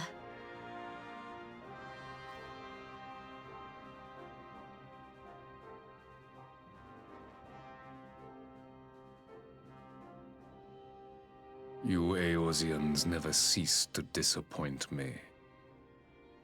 Though I suppose I have only myself to blame for expecting more from savages. This discussion is at an end. I bid you make ready for our next meeting. It will not be at the negotiating table.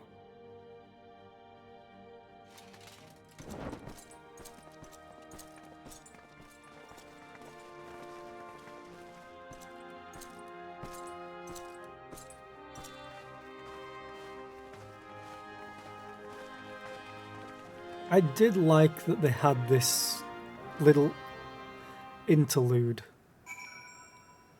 just to try and talk it out.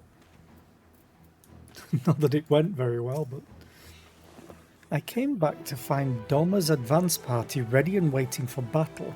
So as worrying as our little chat with the Emperor was, it did buy enough time for at least some of our allies to arrive. Where? Where are they? Oh wait, they're ninjas probably. They're everywhere.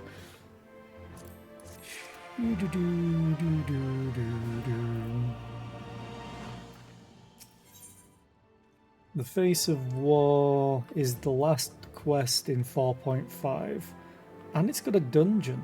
Ooh.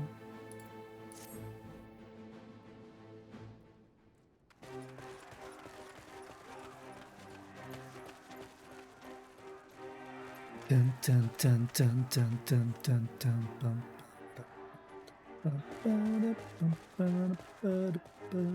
I'm not sure what I was expecting from our meeting with the Emperor, but it wasn't that.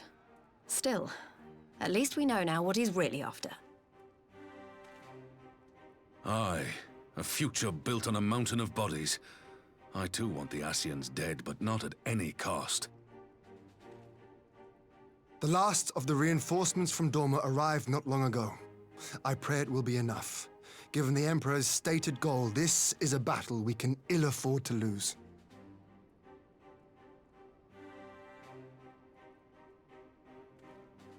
If the Gallians come in force, we may not have much say in the matter, even with our combined strength. We knew from the first that the odds would be against us. But if there is even the slightest chance of victory, we must do everything in our power to seize it.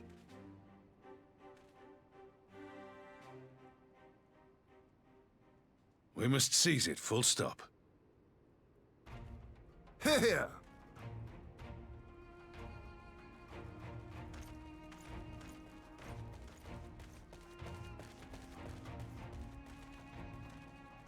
The two of you are to join an irregular unit and support the main host. I won't bother asking if you're minded to fight.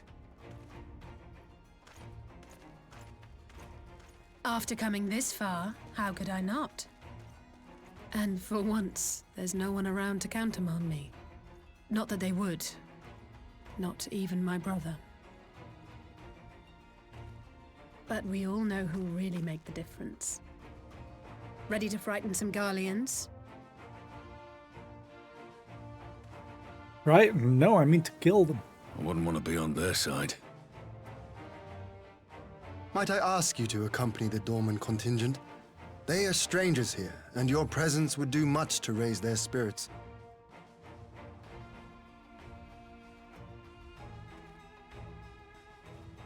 Nod, nod. We would be honored. When our people stride out with you in their midst, I dare say the Eorzeans will feel an ilm taller themselves. High spirits have a way of spreading. Ah, what I wouldn't give to join you. But my duties as field commander will not allow it. I'll leave the front lines in your capable hands.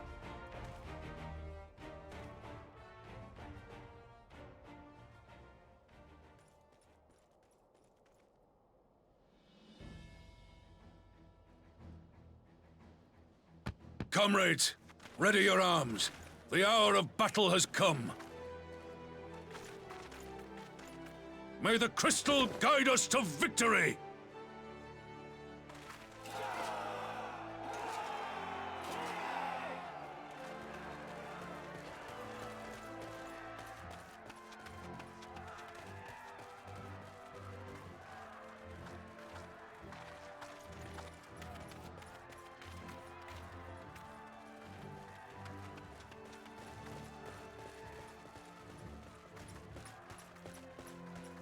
Since the others couldn't be here, we'll have to fight twice as hard. If Alphinaud wakes to find the Imperials have won, I shall never hear the end of it. It's strange. I thought I would be terrified when the fighting started. I should be terrified. But with you at our side, I can't help feeling everything is going to be all right. So please, don't you dare leave me alone.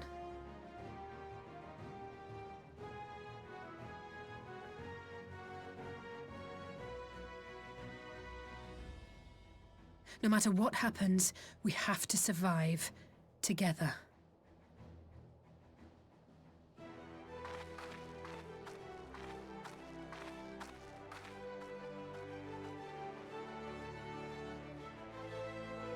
The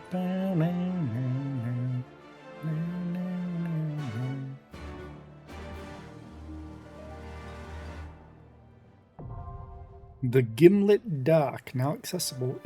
Okay. Quicker than I expected. Hey, Rauban. My duties as field commander demand I remain here at my post, but I have no doubt the front lines are in capable hands. He's such a bro.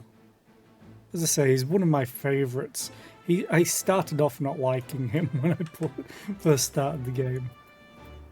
So who are we going with? We're going with Ian, Alice and Bob, the Dolmen Shaman. I'm only just above the requirements. Let's go. Light party.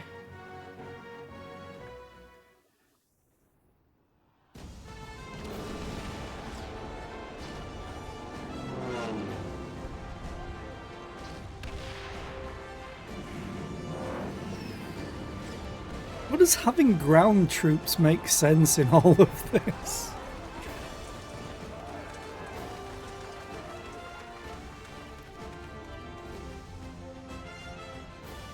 It's like, all they need to do is just crash that huge ship and they've won.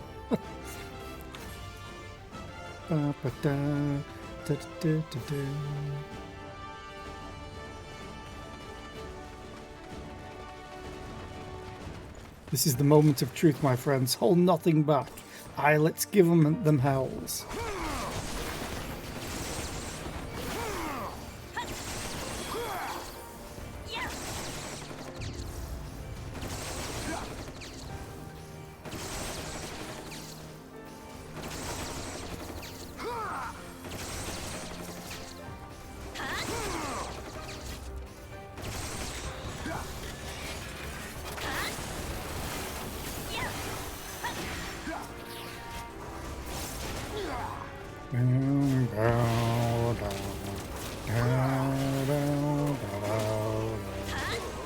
You shall fall soon enough.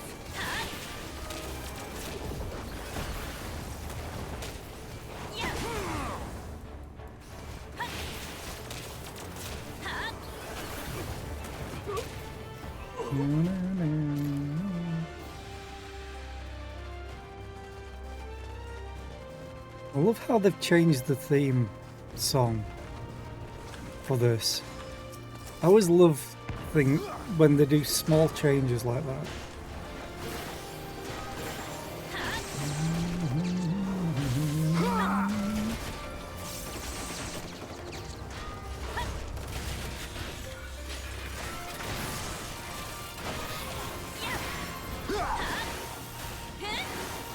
Enough!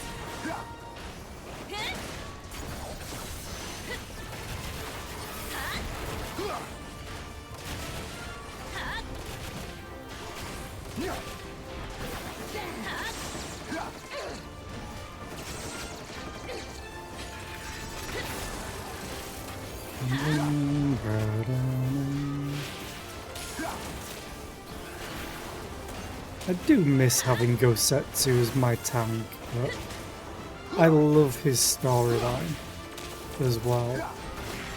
As sad as it ends, it's still a good storyline.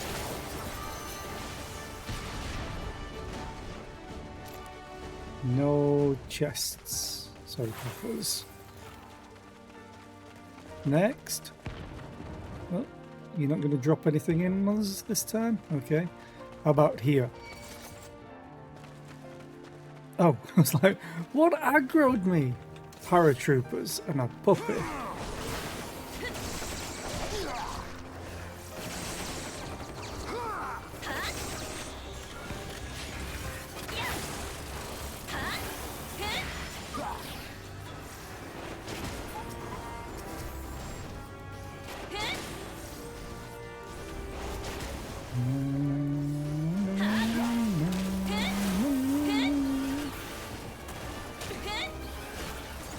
You shall fall soon enough. I'm glad I now realise what order that they attack stuff in.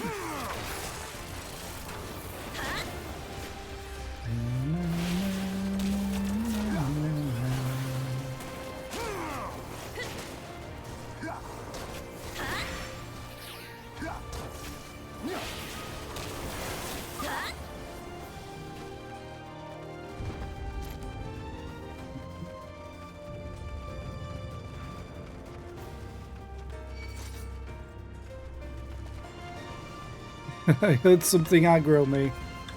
Ian? Oh, that's rude.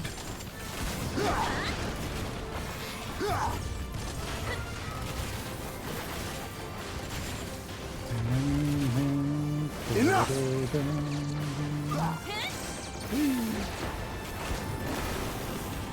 Enough!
Oh, hi.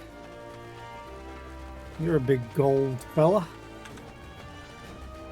Mark 3-B Magitech Colossus. Great. Hi.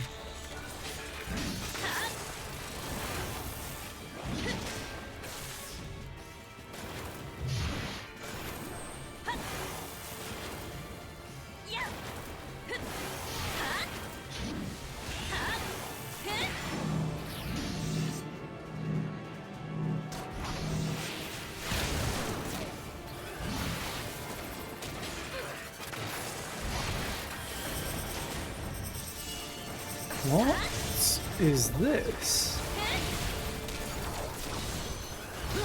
Oh, hi. That's cool. Again, they always think up new ways of using templates.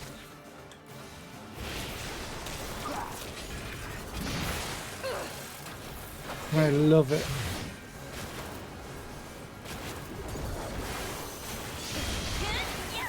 Wow.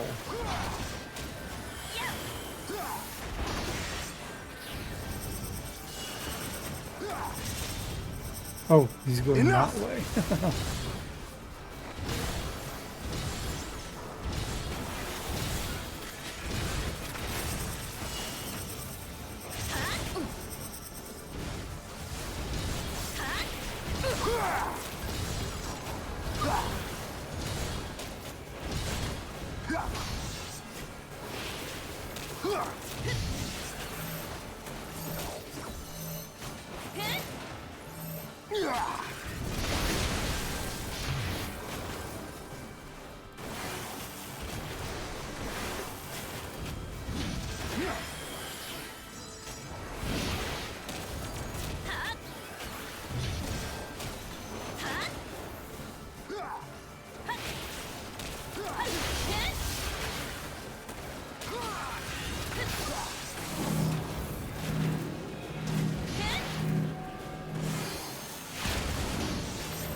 Let's give them a show.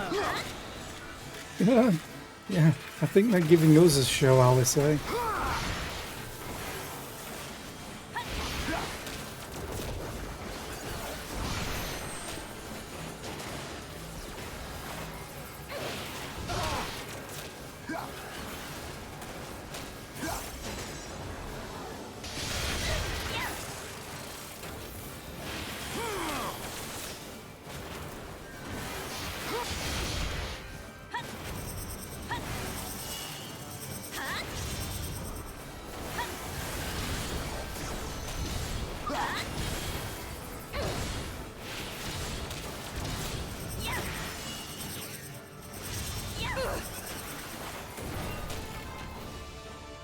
I liked that fight. Oh, I got something of aiming. And it's ever so slightly better. Although it has a lot more crit, no, a lot less crit, sorry. But a lot more skill speed. Speed. What does it look like? I don't like them, but they don't completely ruin the look.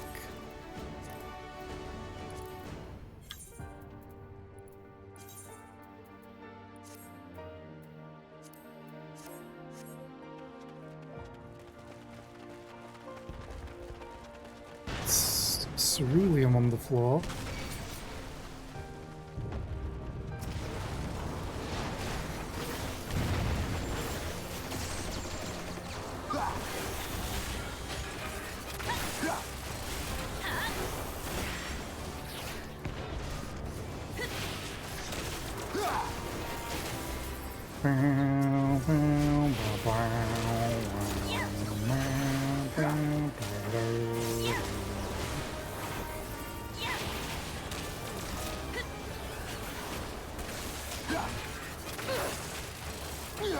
You shall fall soon enough.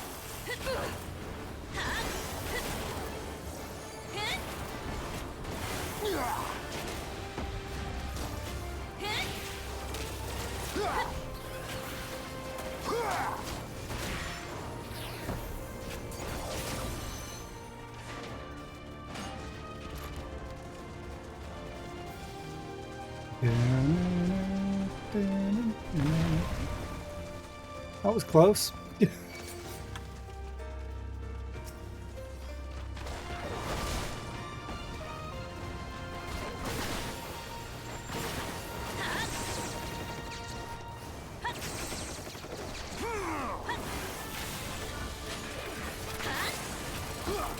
Oh, you're on this one, T.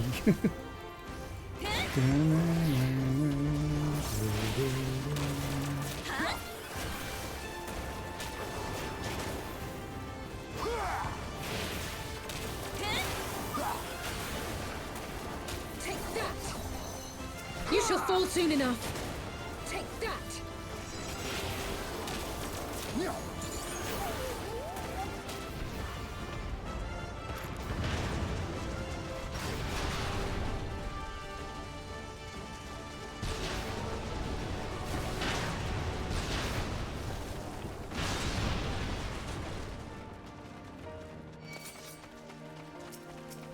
Hi.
Ooh, a ring of aiming.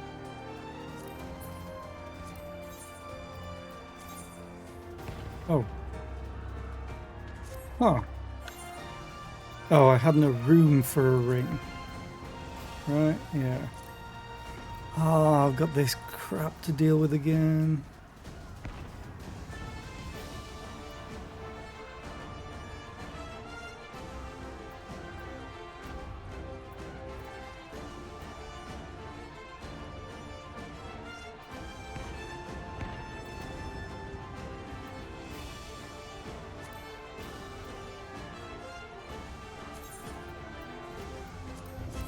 Hey,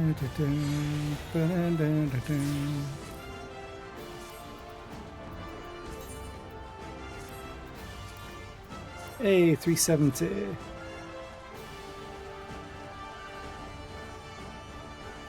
Huh.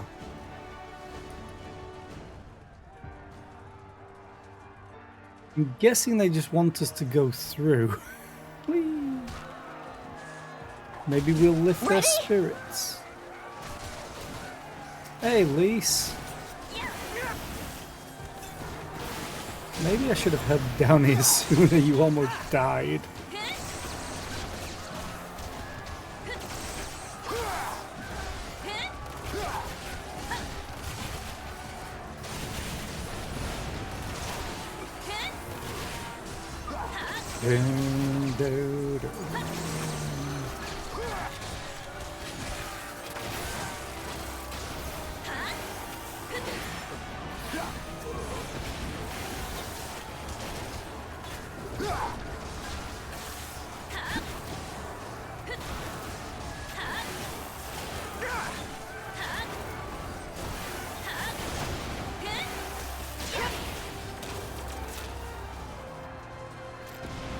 What was that?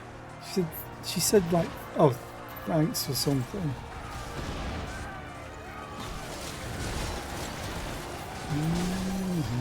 I shan't hold back! Oh, you're a big one. Oh, you're Scorpion. Oh, I remember you. I think. Hey, Pippin, want to use Tizona? You know, just one-shot all of these?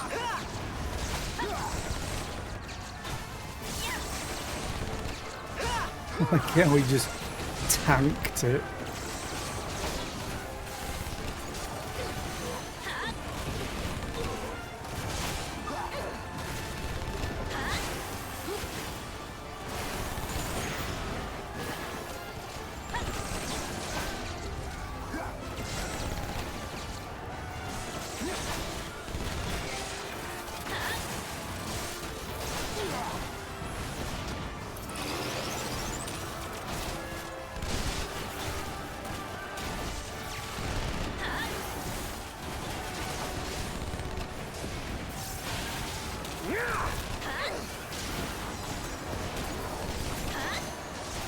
Keep moving, we'll hold them here.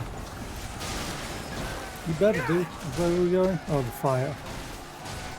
But there's an ad playing, so we're just gonna wait. Prometheus. Oh, that's gonna include fire.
I'm just gonna eat a snack.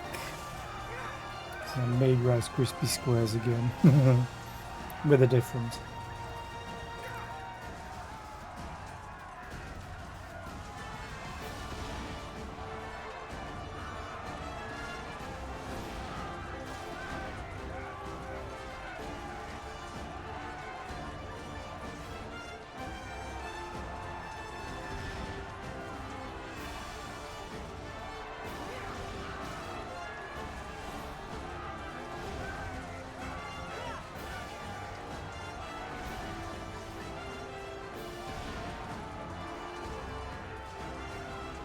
I'm also not a fan of just how big this arena is.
Okay, let's go.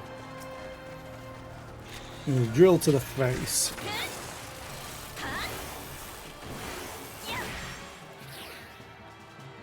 So 10k damage did 3% of its health. Nitro spin. Oh, okay. That's why the arena's so big.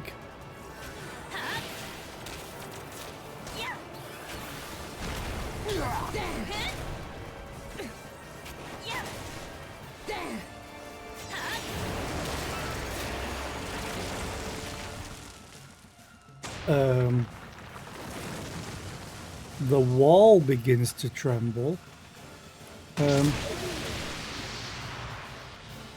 Ow. Okay. It's just a little toasty. I will take note of them staying close.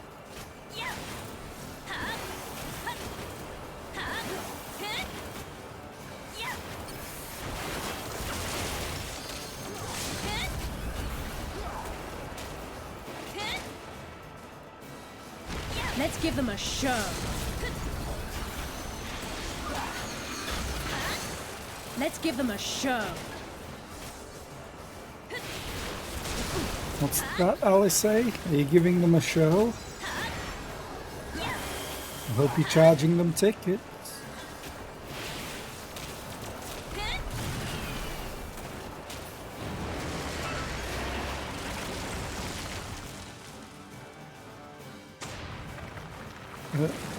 Okay.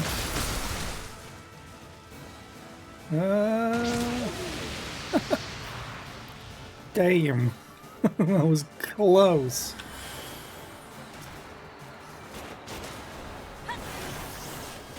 Out of my way!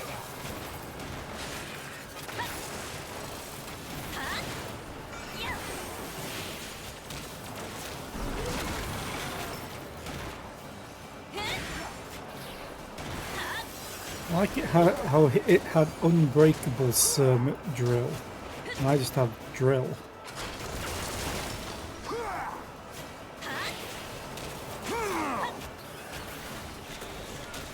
Enough!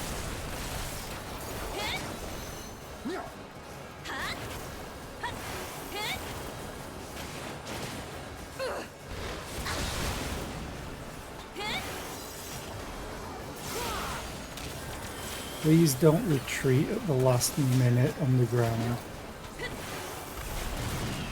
Thank you. So, looks like it may have had another one to choose from, maybe another there, maybe here as well. Coffer! Casting, okay. Who are we gonna meet this time? Oh, Kane Senna and Emmerich. You underestimate me! Yeah. People have a habit of doing that. Since you're a bastard child.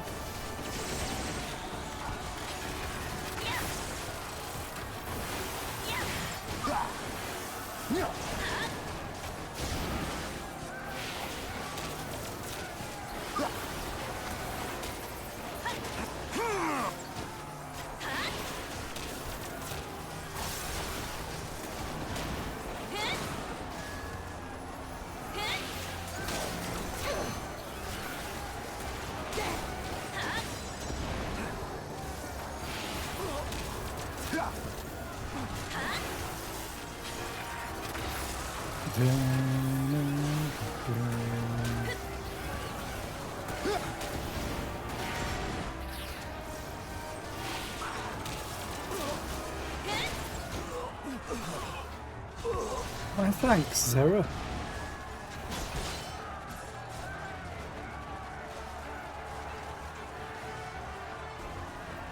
And these two are actually coming with us. Yeah, I'm just gonna be greedy. You'll be fine, right? Okay.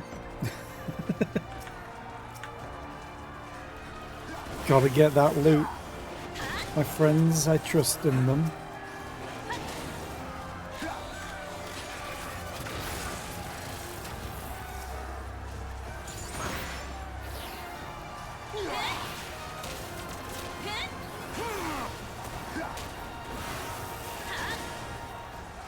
This one's got a lot of health. You shall fall soon enough.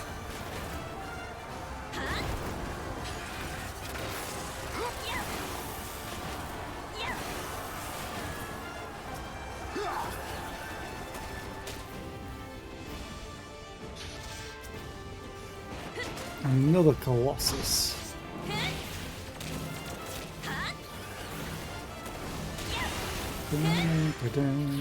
Glad you hit the two tanks with that.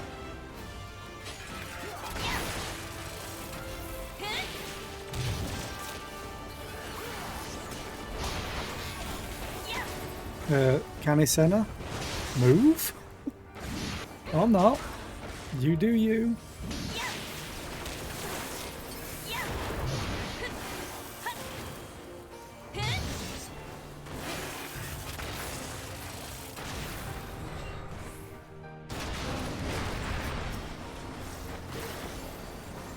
It's like a gauntlet of enemies.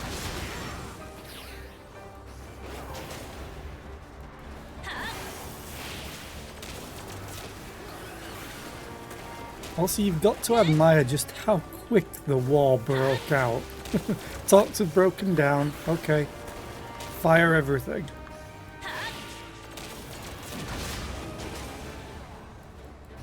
Come no closer.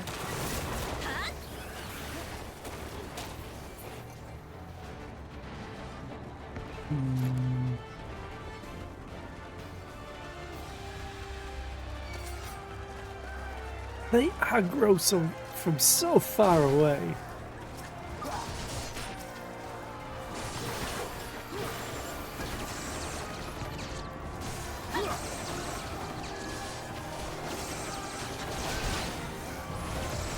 As one!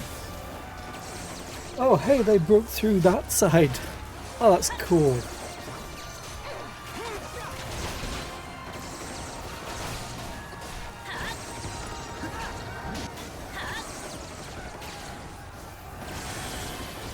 Colossus seems slightly confused.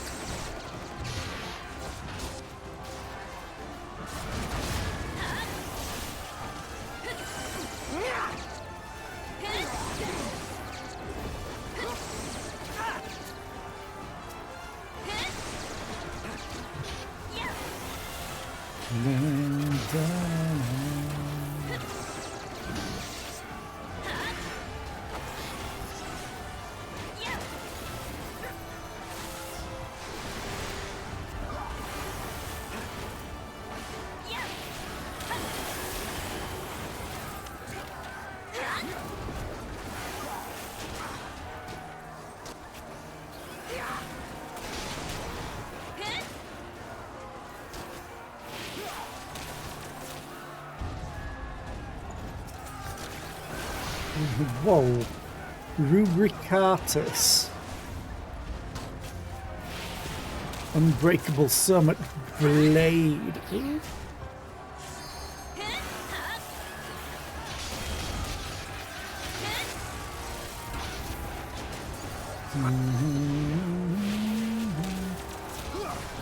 No less than I'd expect of the Elder Seeds here, yes. Ooh, that's on me.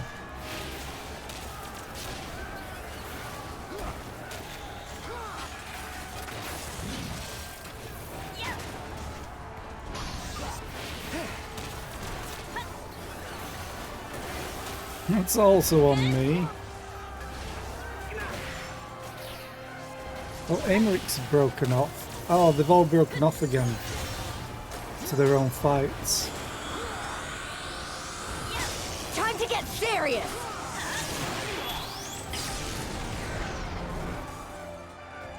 Oh, damn. Christ, Least, why can't you do that more often? It was about self-destruction. She was just like, no. One punch!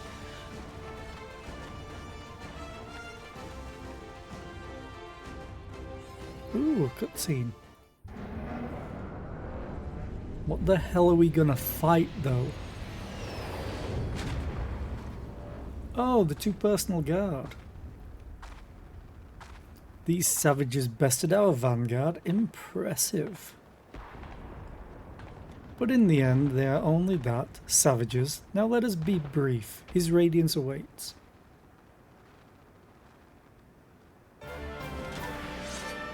I wonder if they're going to do a fusion dance and then become purple. Hashtag purple gang.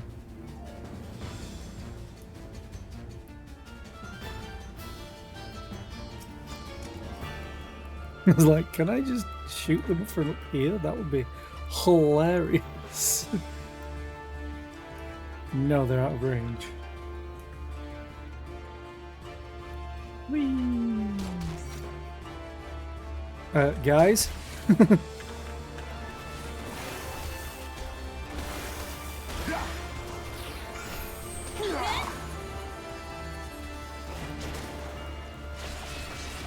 I hope you're not trapped out there.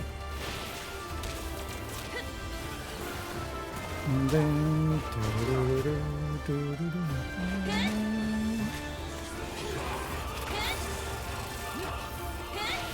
Ooh, whoa, what the hell?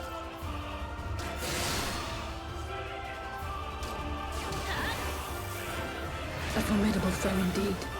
Enough! Jesus, Alice. Could you cut that any closer? Oh, I see.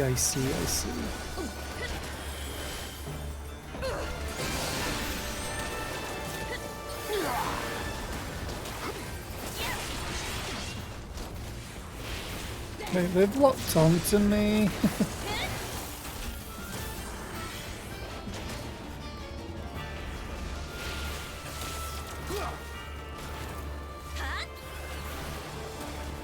Enough! Artificial plasma?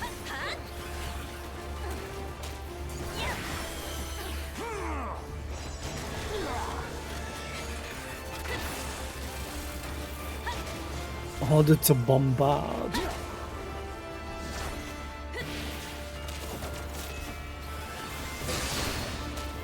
Uh-oh.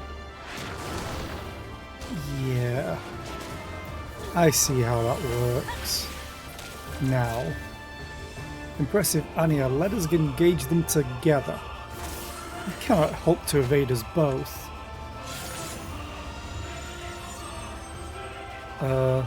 What?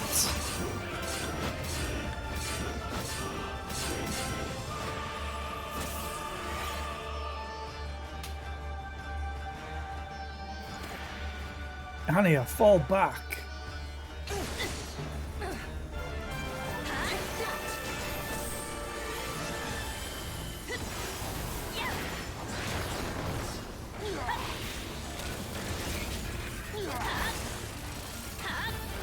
Immense airstrike.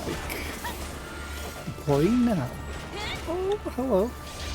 Cannot fail.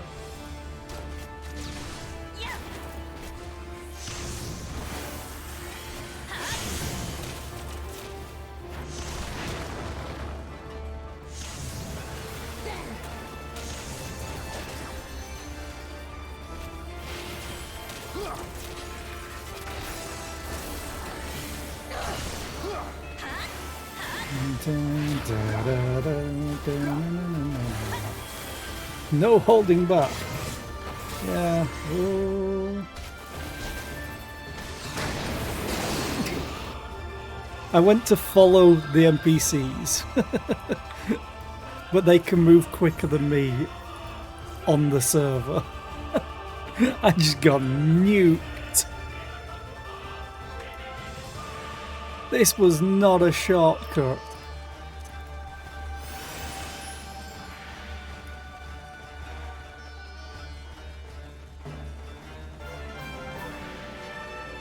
Hey, where'd everybody go? Although I guess they met up with us, so they cleared out this fighting.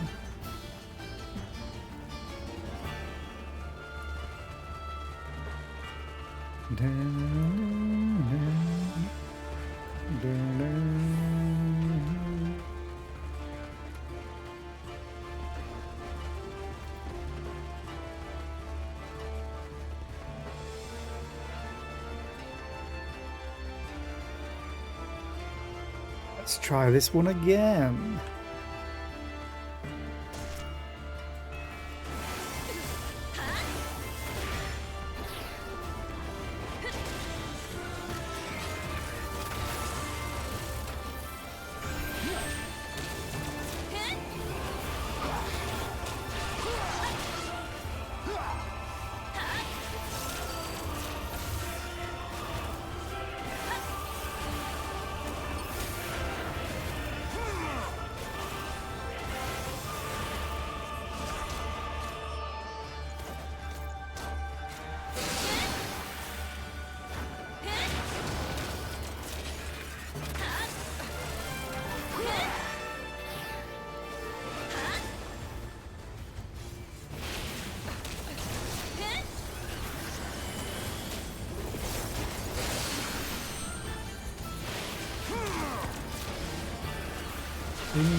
This can't be good. Stay on your guard.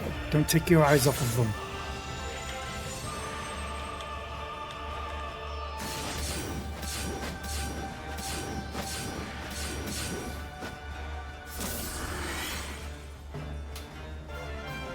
I love how they tag out.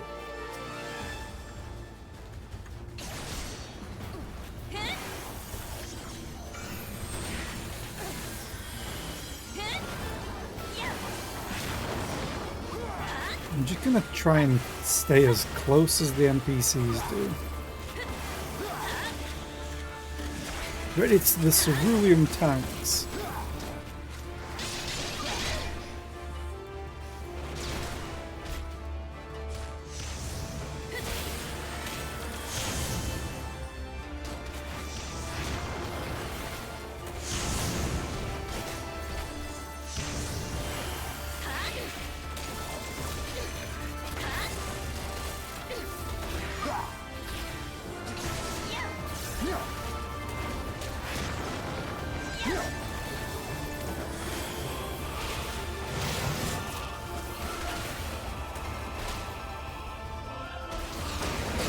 I made it this time.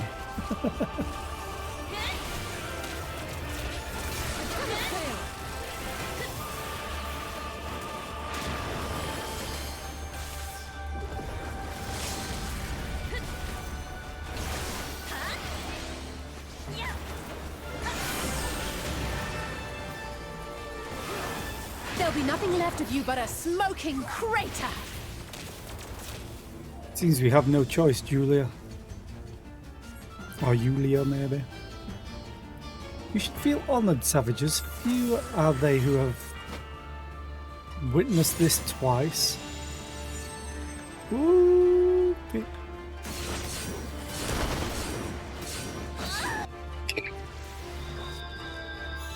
Oh, that's awful. That was so much damage. I was concentrating on the overlapping and couldn't see where the other thing was. Okay. Let's run back. Going into this blind kind of sucks.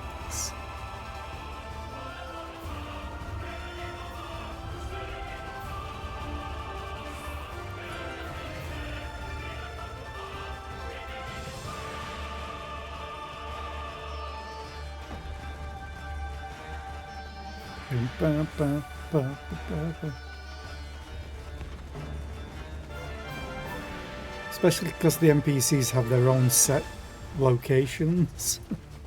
And it's like, oh, where do I have to go?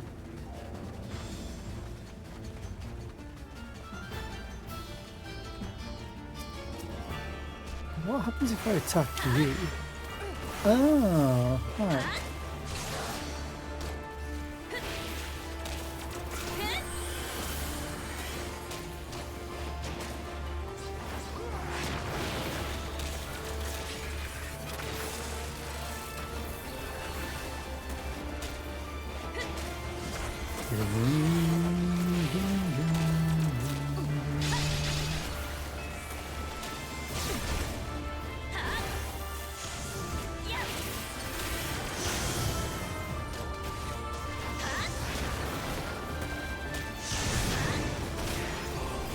Yeah, they don't take damage on my screen, but I do from that. Forward!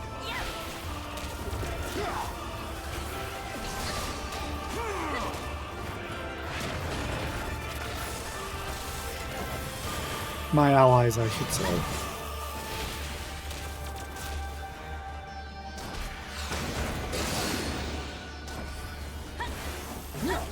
You shall fall soon enough.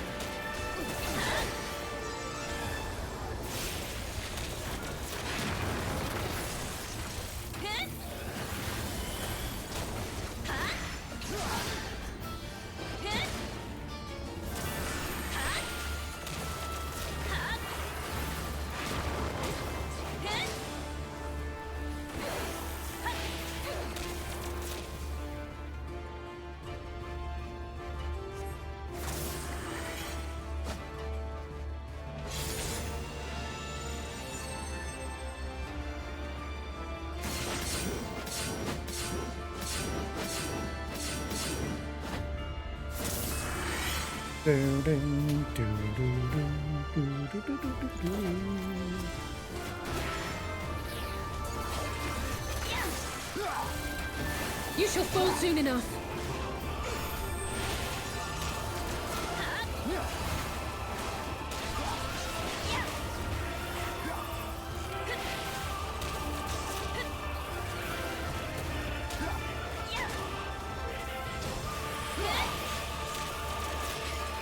Enough!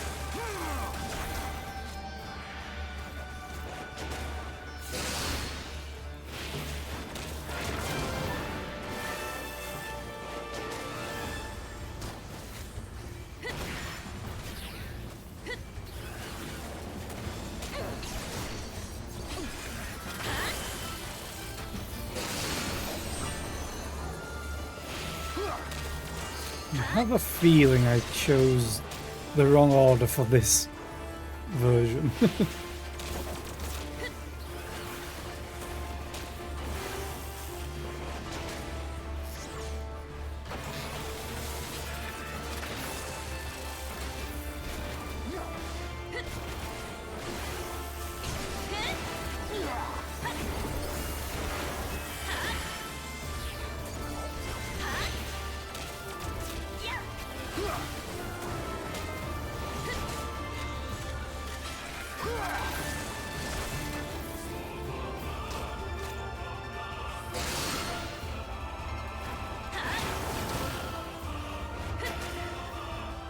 Okay.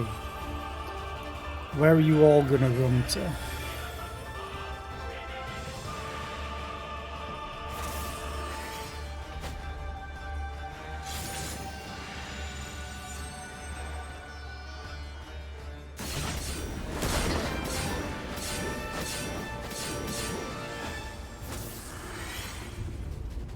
You still have witnessed this. Hi dude, can you heal me? Shaman Bob? Oh. It's a DPS check?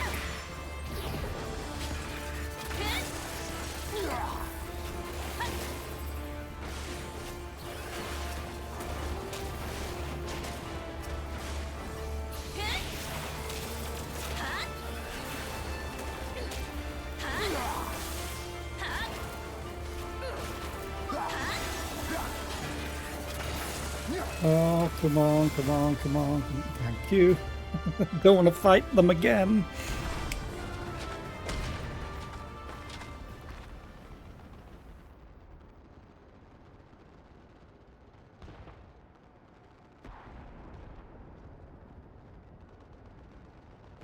Oh, god damn it, I missed the text at the bottom. We have served something.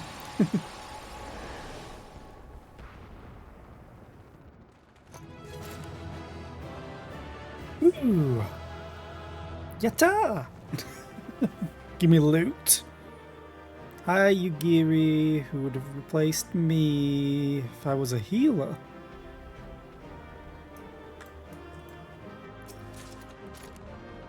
Oh, god damn it. More stuff that I won't use.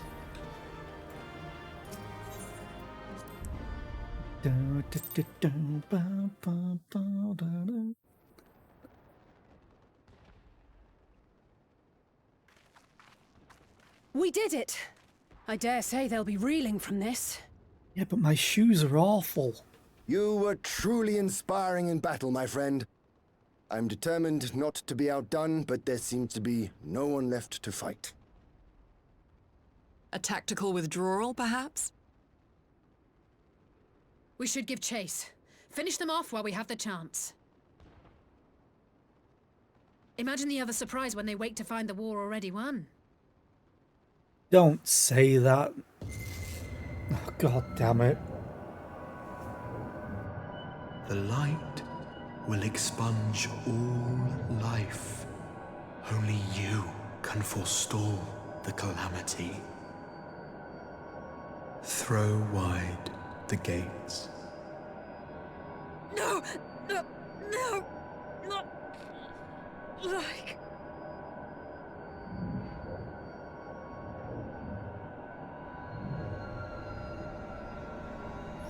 Collapse. Well, looks like I'm the only Scion left. Actually, no, Kryle's still here. Oh no, don't tell me. Are you all right? Nod. Quickly, we must get her back to the encampment.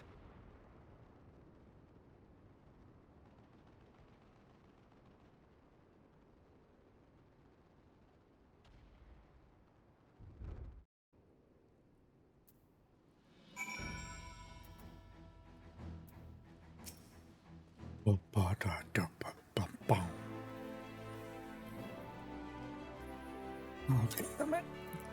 So the Galleons have been routed, have they? Well done. Though this exchange was no more than a test of our strength, like as not, they won't be taking any chances now that the Emperor has joined the fray. Jesus. They'll want to take their time, whittle down our defences. Still, with your help and that of our eastern allies, we've passed the first test. Our line is unbroken. As for Alice, well, she's in good hands over at the infirmary.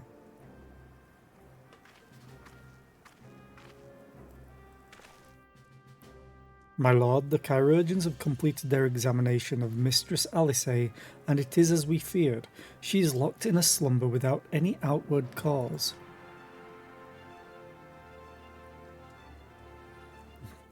Just like the others. Damn it all. Aye, the Galleons picked a fine time to come knocking. 5 Scions incapacitated, and with the enemy on our doorstep, I cannot spare the men to assist in the search for a cure. The best I can do is see to it that Alice is escorted safely back to the Rising Stones. Yugiri and I would return to our encampment. The main contingent of our forces from Far East is under sail, and all must be made ready for their arrival. I'll not keep you then.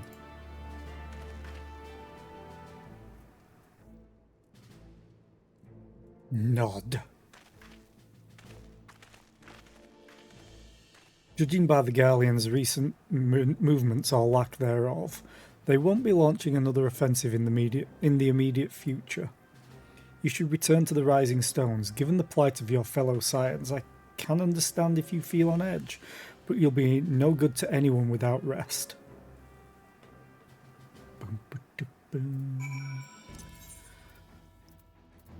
Madonna.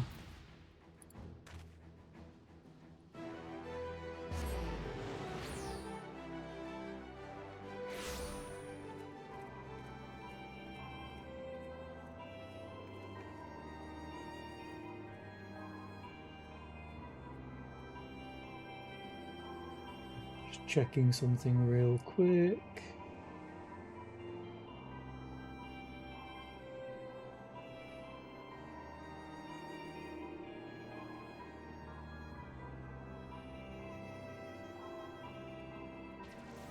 Okay. There we go.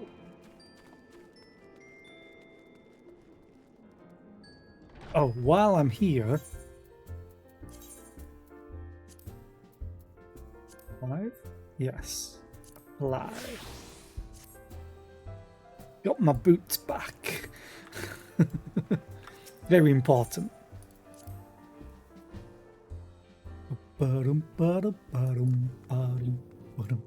Seems so weird, that music. Hoary Boulder.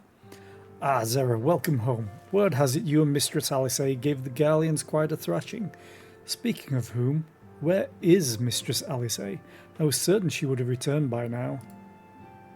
Yeah, about that. Blah blah blah blah blah blah blah. Collapse. Blah blah blah blah. By the 12, not her too. Hi Fari, how are you today? I hope you're well. And yes, at FF14. This is probably going to be the last stream of it for a little bit though, because I'm very close to finishing up Stormblood quests. Oka and I will ready the infirmary for her arrival. Hi Ainan, how are you today? I hope you're well. I hope Sandman's well. I hope the cats are fed and not going... or ankle biting. We will also need to send a message to Tataru post haste.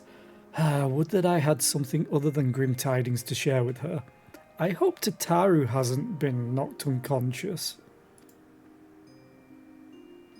You'll be back when this is done. Tomorrow, if I get these quests done, which I think I have, I think this is the second to last quest that I need to get done for Stormblood. I'll probably start Cobalt Core tomorrow because it looks interesting and my sort of game, I think. I'm basically going to be playing smaller games for like a month. Well, just less than a month. Because I want to get ready for Rogue Trader in December if it releases on time.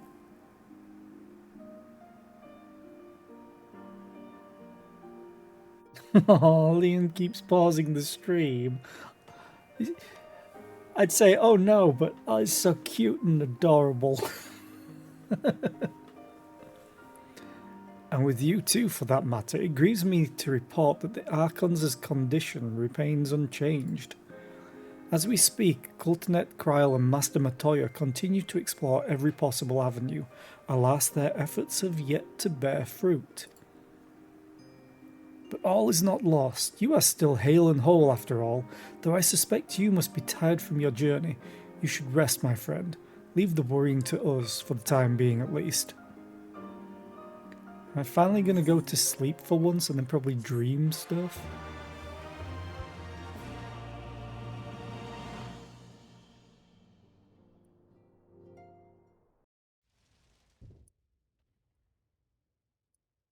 Meanwhile, at the border of Alamigo...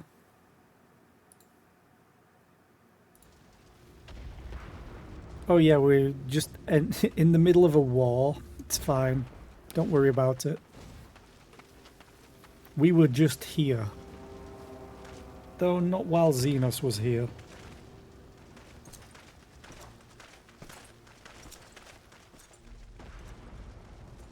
Still not sure he is an Ascian. Or it's actually Xenos and he just got bored of being dead.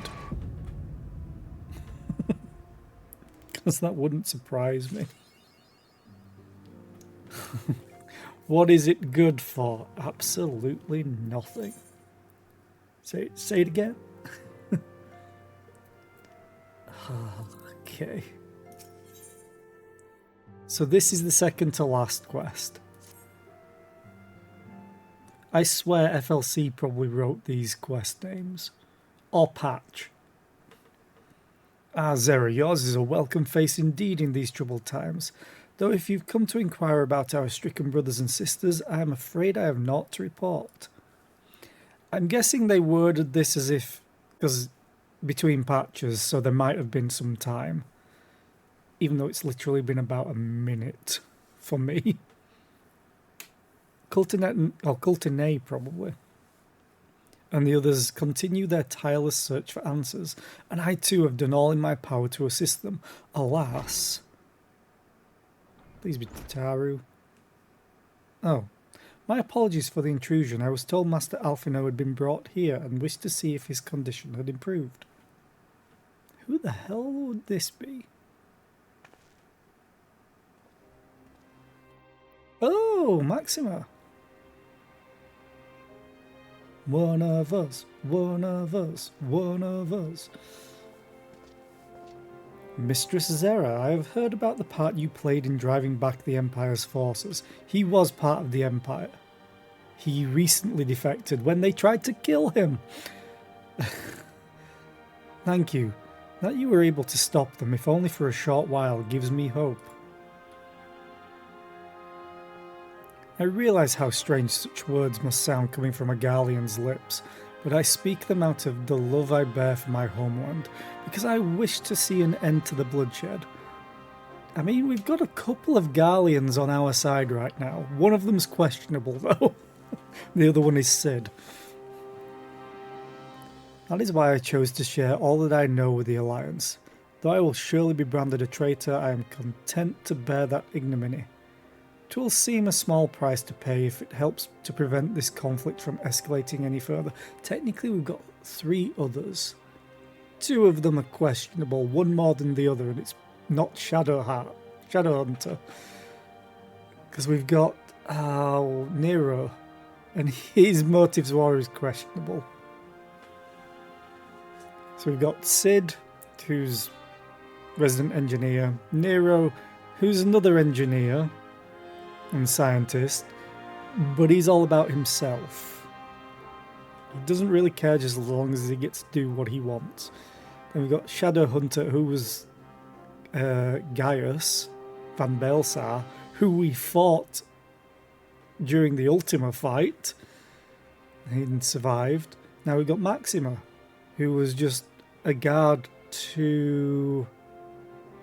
I've forgotten his name already. Asahi, who got murdered by his sister, who turned into an icon. Gotta love Final Fantasy when it comes to storylines.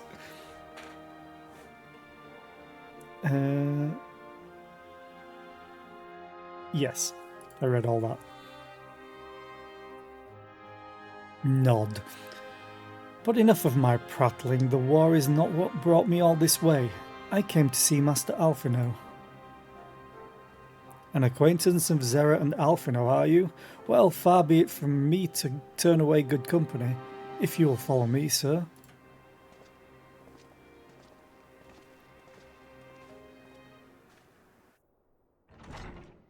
I also just do like the fact that it's easy to recall where they come from in the story, because they've been in the story just enough to be able to re-jog memories.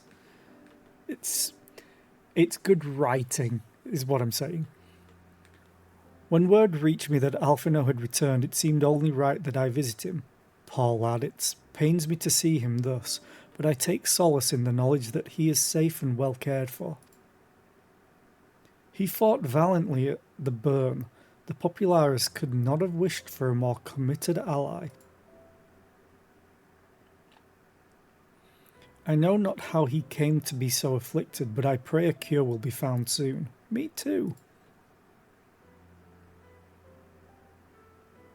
Oh yeah, I imagine with sporadic viewing you're like, wait, what? Who? When?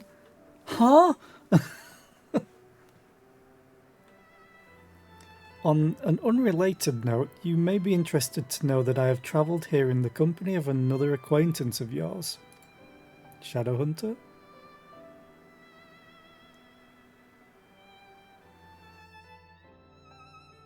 He awaits my return at North Silvertier, and I am certain he would be glad to see you, assuming you can spare the time, that is. Where's Silvertier? Or is it Silvertear? Nod. An acquaintance of mine that he would be talking to.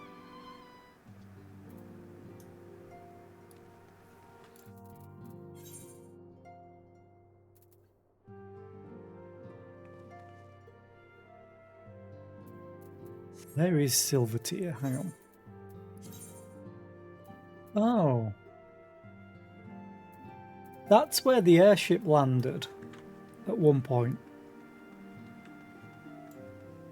So are we going to talk with Sid on Nero? Oh god.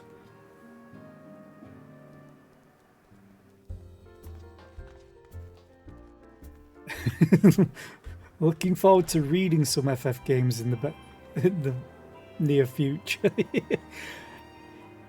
To be fair, even reading instead of revisiting makes sense, because there is a lot of reading sometimes in Final Fantasy games. But that's not a bad thing if the stories are good. Hi, airship.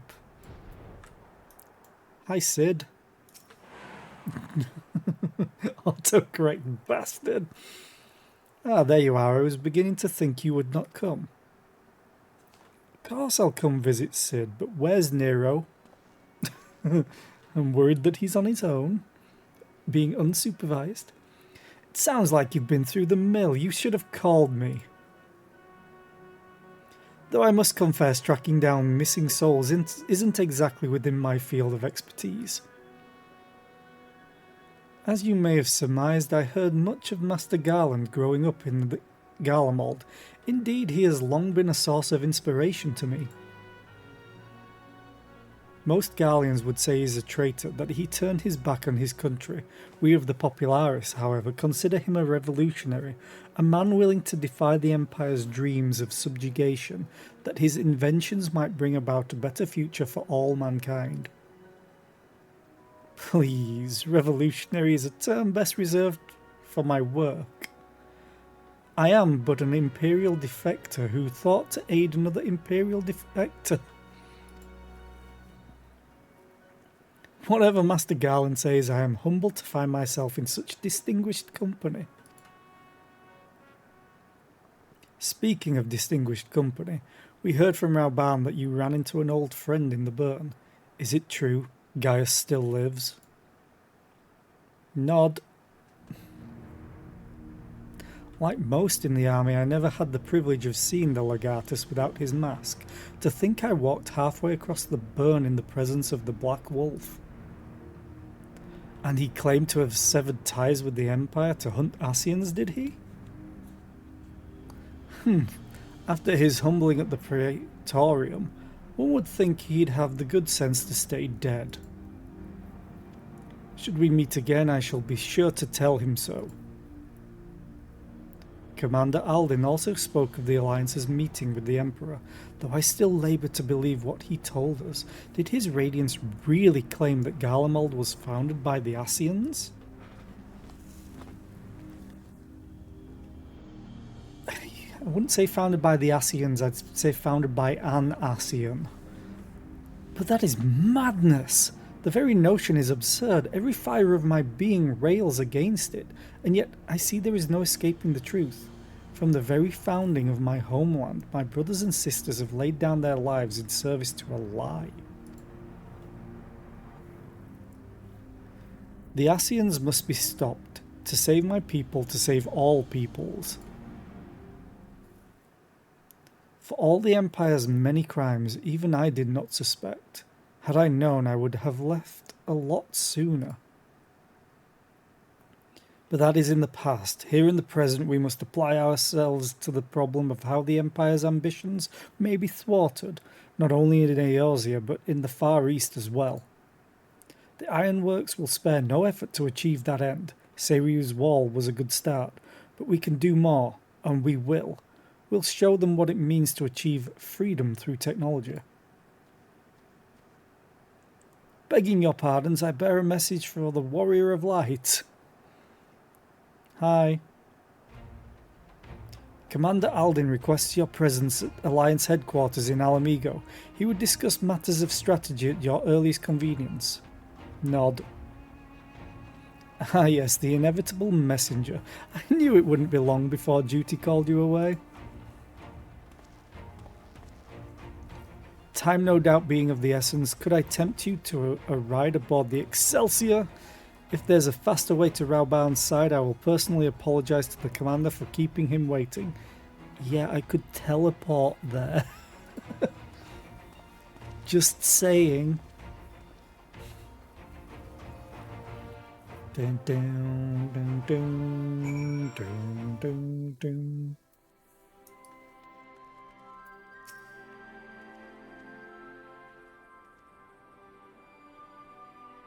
I swear, every time you board my airship, you seem to be barreling headlong into danger, and every time you somehow contrive to emerge victorious, which of course is an admirable skill.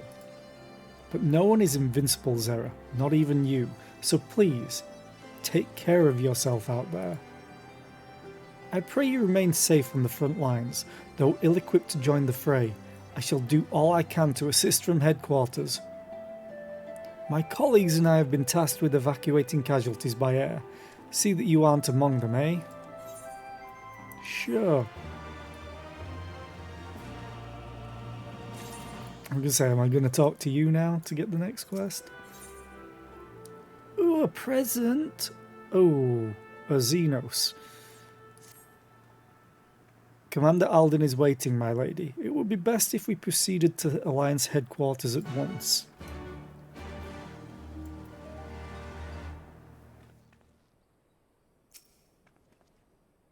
Are you ready? Yes. Don't know why you couldn't have just teleported me then.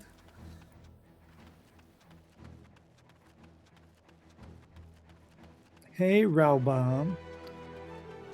God, you make use of this setup so much. You're here, good. I summoned you to discuss strategy, but first I would apprise you of the Galleons' movements. Upon speaking with Rauban, several cutscenes will play in sequence. I have time. And it's a duty. Okay.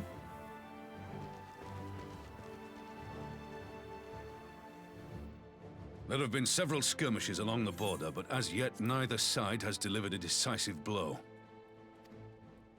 We had long assumed that the Garleans would overwhelm us in a straight fight, but we seem to be gaining ground, albeit slowly.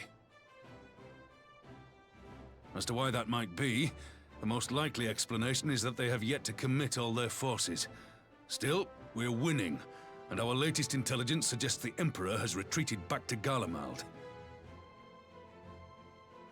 In light of this, we're considering launching an offensive with the aim of pushing the front line forward and giving ourselves some room to breathe.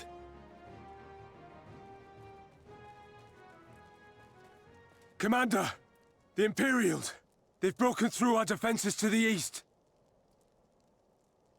What? Our scouts say their forces are being led by Lord Xenos. That's not Lord good. Hien and Commander Hext have taken their troops to provide support, but we don't know how long they can hold out.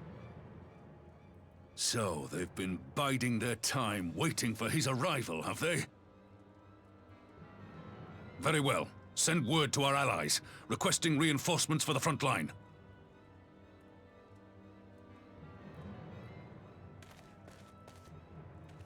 Should the worst come to the worst, I may need to enter the fray myself. But what of you? Do you still have the strength to fight? Always, my dude. Come on.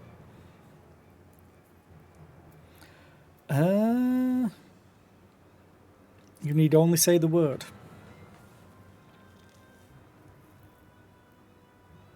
Much obliged. Given the choice, I'd take you over 100 soldiers. They're my cannon for. Oh no.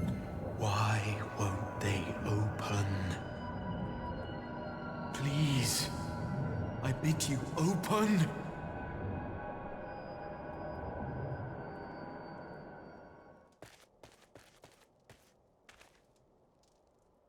What's wrong?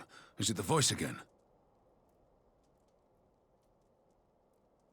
Are you sure you're in a fit state to do this? Yes. I'm the warrior of light. Nod. May Ralga grant us strength. Give 'em hell, lass. I, for my part, will defend this place to my dying breath. No, no, no, you're not dying. I refuse to let you die. I've grown attached. You're a bro, man. Meanwhile, at the border of Alamigo,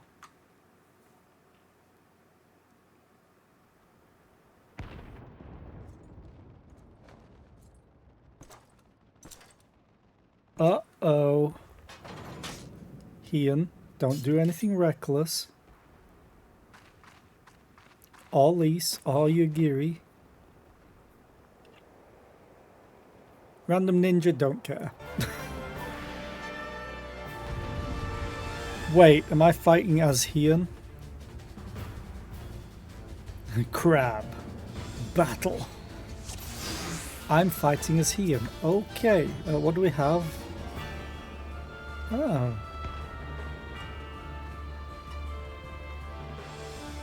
Your turn. And second wind. Ah! Yeah. Ready?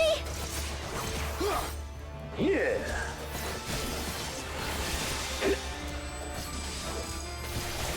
Yeah. Yeah.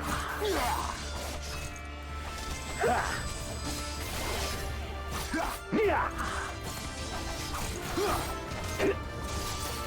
He's not taking a lot of damage.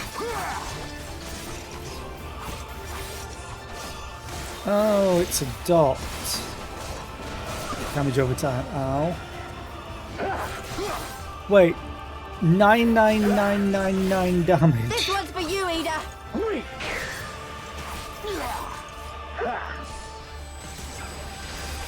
Yeah.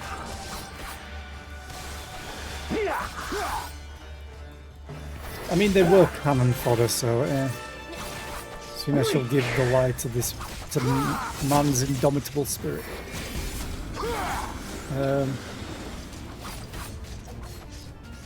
Oh, he's gonna push us away. They explode in order, thank God. Yeah. Oh, it rushes the target. Great. The Warrior of Light is still nowhere in sight. Yeah.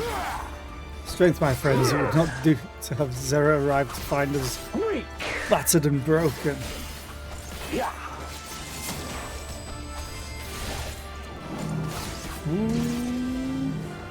Oh, God.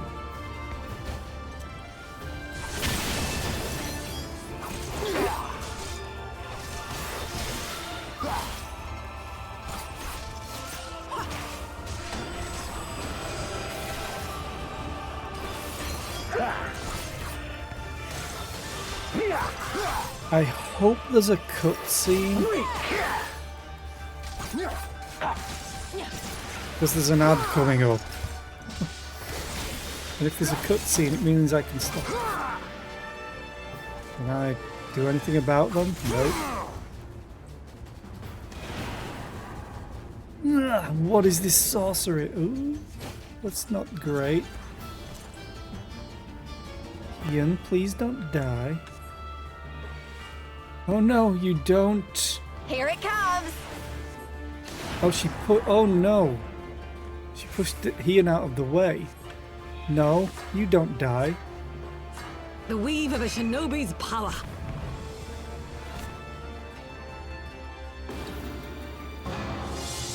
The art of my forebears. Ooh. Oh.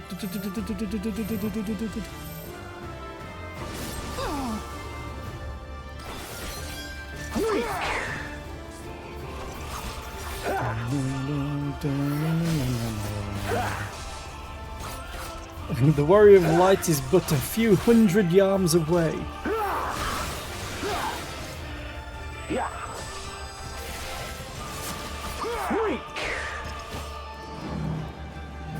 Oh god, this crap again.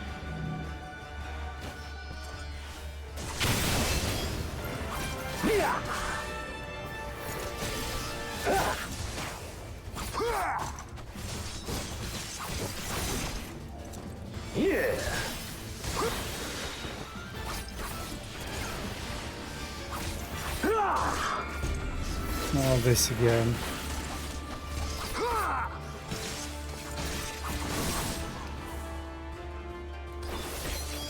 I love how he just slow walks towards everyone. She come, does she? Okay. Please have some text. Because of the goddamn advert.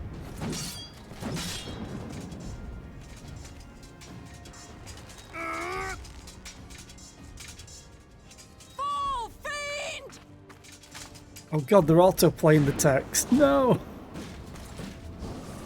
Uh-oh, that's not good. You get it!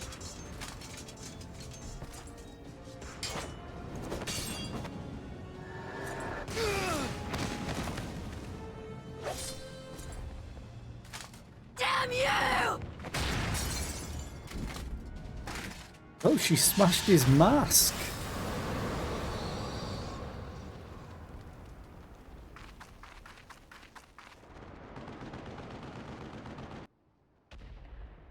It really sucks that there's an ad playing right now. I didn't have much time to snooze it.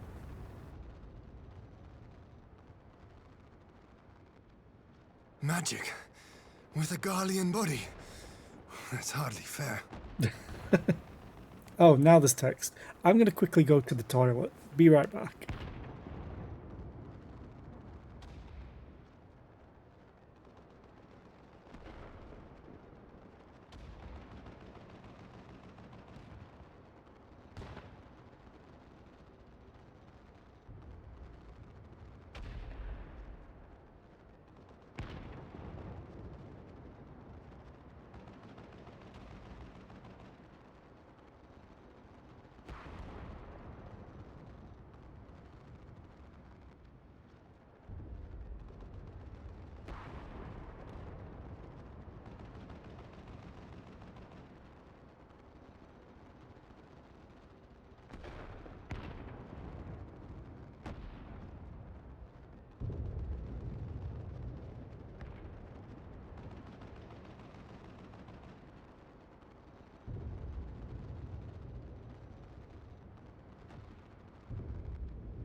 Okay, I'm back. Hello. There we go.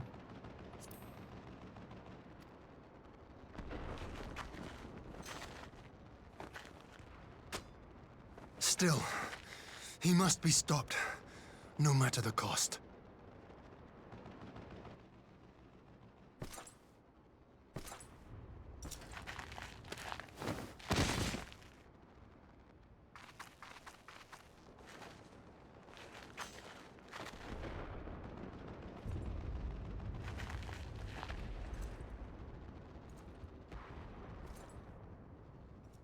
Ah, bringer of light.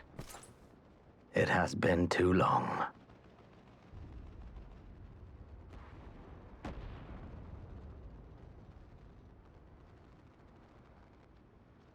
No words to mark our reunion?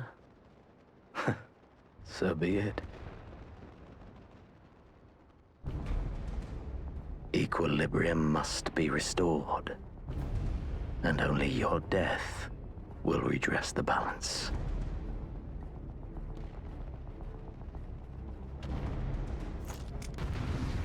Fight! Startle!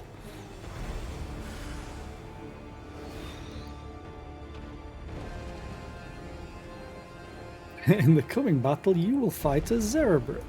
Yes, me! Have a drill to the face. Oh, he really doesn't... Oh, he's actually moving. Slow down. Okay, what does Spark do?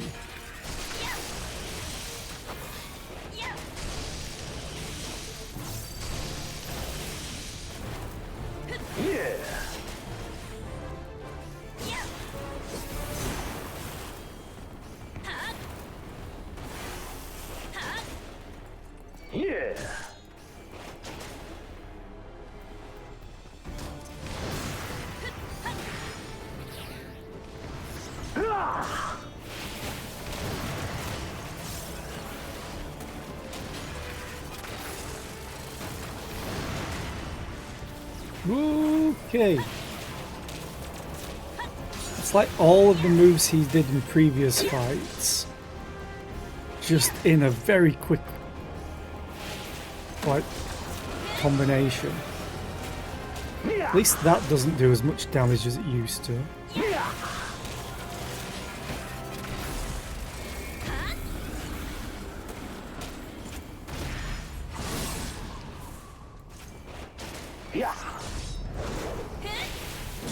Ooh. Whoa, hello.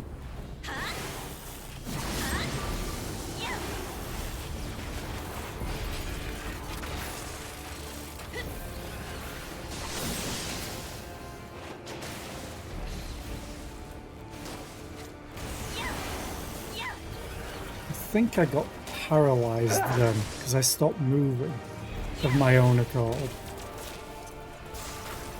Not of my own accord, I should say.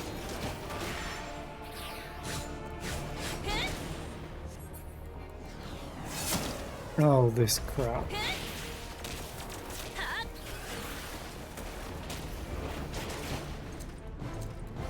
How many is there? Oh.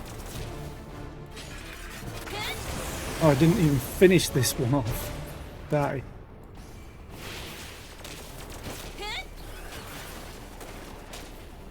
Ooh, that's gonna hurt. Oh, there's only 3 of them.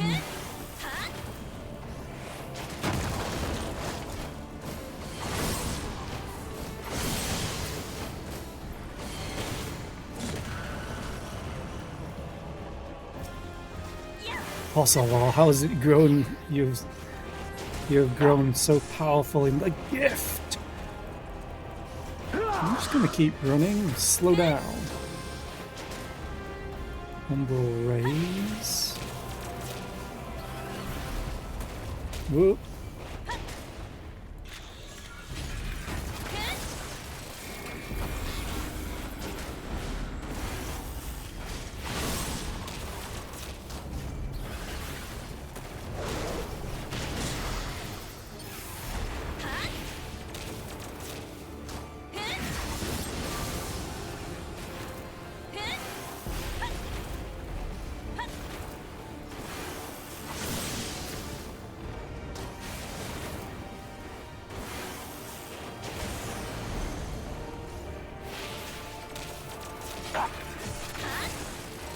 Slow down.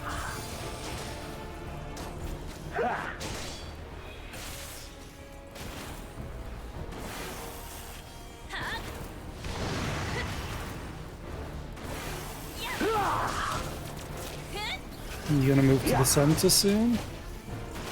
And then do that. That. And we'll do the cone.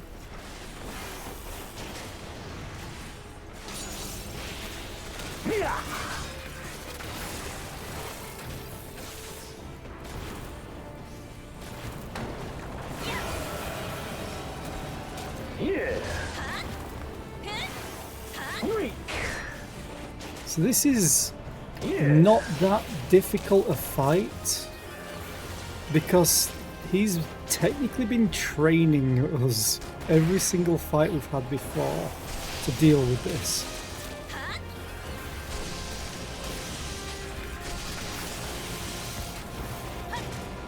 Which is cool. It's just he's slightly more powerful. But we're also more powerful. I see. Okay. Just collapses there and then. Please be epic cutscenes.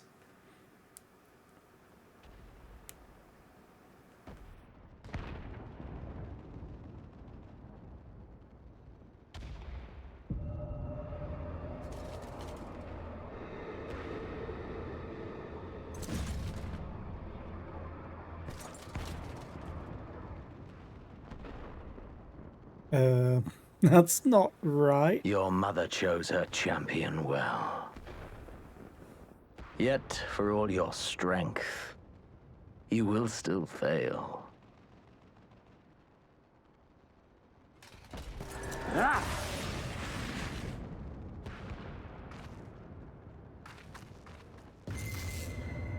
Please, I beseech you. Not now! I'm busy. Can you please hold? Someone calls to you. Too late, alas.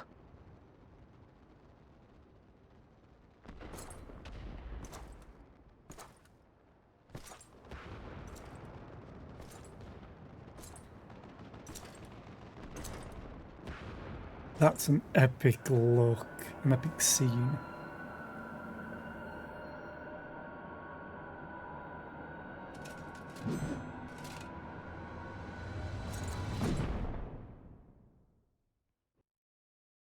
Enjoy your look, Kanan.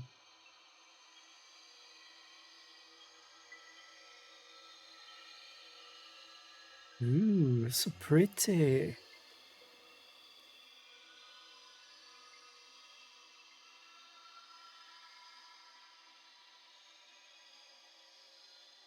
At last, I found you.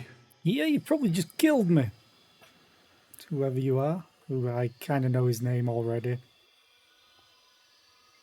Grahatia. I think it's that. Please, there's no cause for alarm.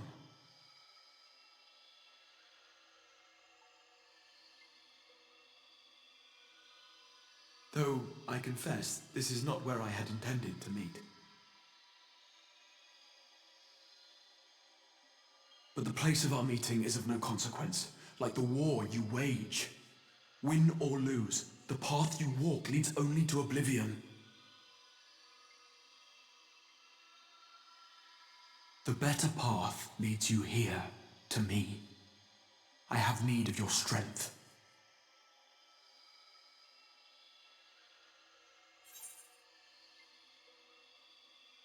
You have to send me back now.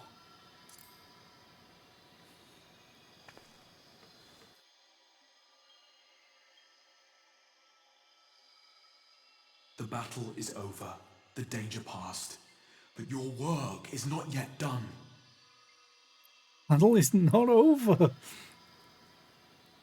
Go In to the the Crystal battle. Tower. I have left something for you near its base. It will serve as a beacon of sorts, one which I pray will help you on your journey. All you need do is find it. I will take care of the rest.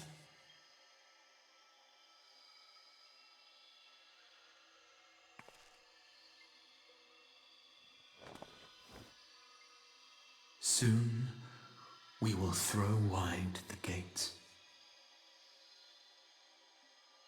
And the path to the first will be yours to walk at last. What's up with his arm and this, though? What's eating away at him?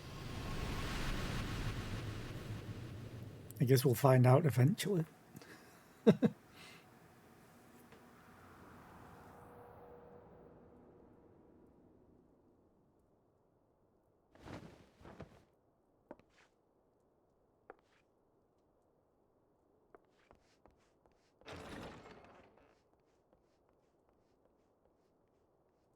How am I still alive? Hey, Amaric.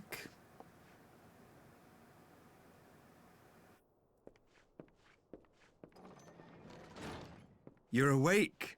Thank heavens.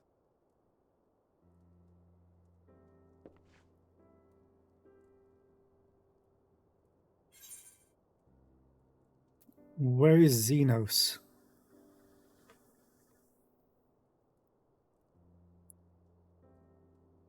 I see you recall that much, at least. In the midst of your duel, it is said you faltered, and that the Crown Prince seized the opportunity to deliver a mortal blow. Yet before his blade could find its mark, he was distracted by the arrival of a second adversary who bore you away from the battlefield and into the hands of our chirurgeons.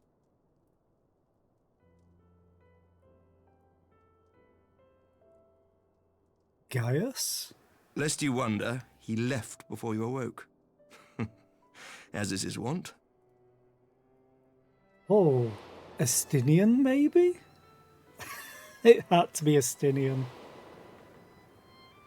Estinian never was one for emotional farewells.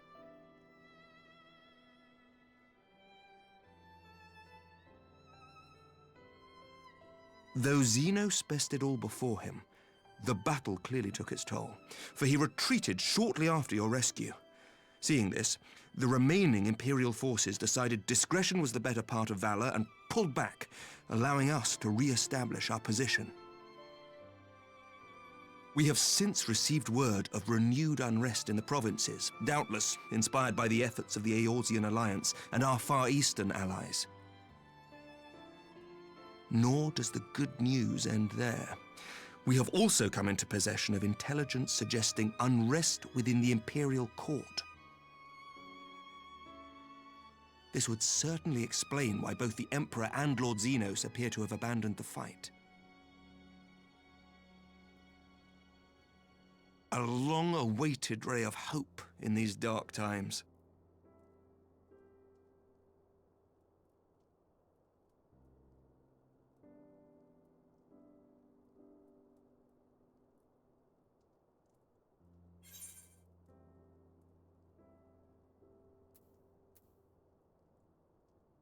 I'm going to ask all of them. What of the Scions?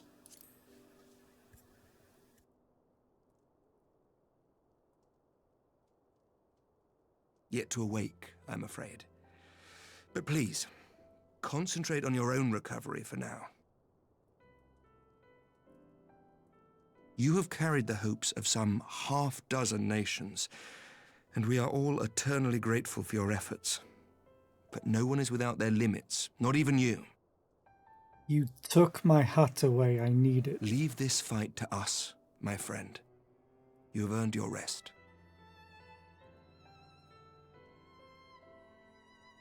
But before I forget, I was asked to deliver a message as soon as you awoke. A reminder that you are not alone, though many of your allies have fallen. When you are well and rested, you are to return home, where friends will be waiting for you.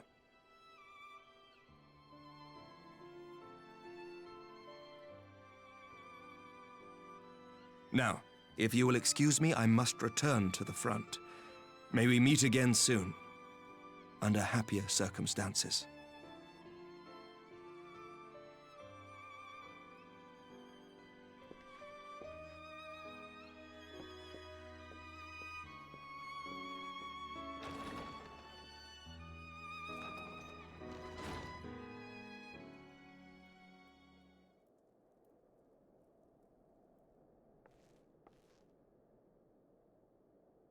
Hey, for Tomps. Oh god, not voice acted? Come on. Well, this is a most unexpected surprise. I thought you confined to bed. Hey, thought it was you.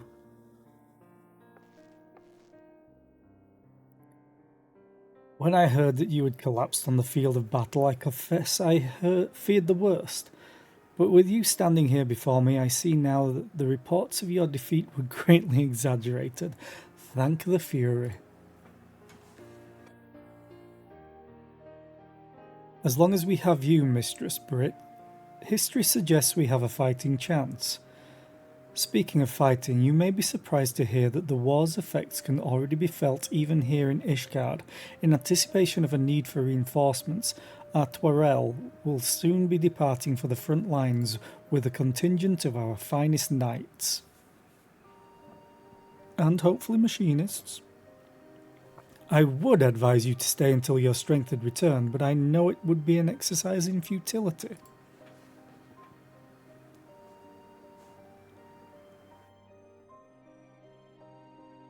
Indeed, I suspect you have already decided on your next destination.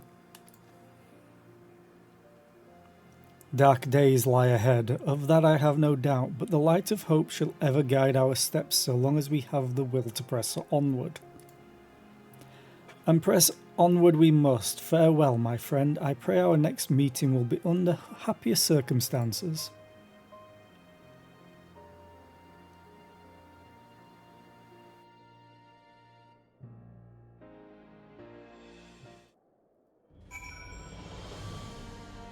Oh, now I need to go to the Rising Stones, Mordona.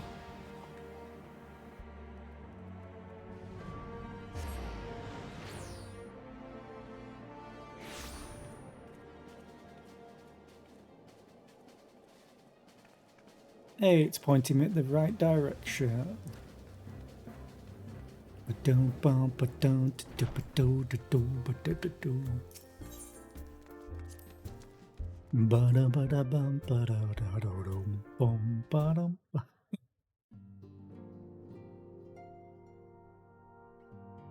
Ooh, we've got a bunch of people here.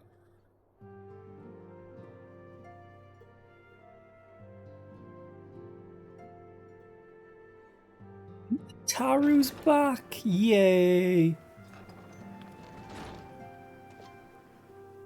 Whoa, you're up on your feet? Aww. By the 12! I don't believe it!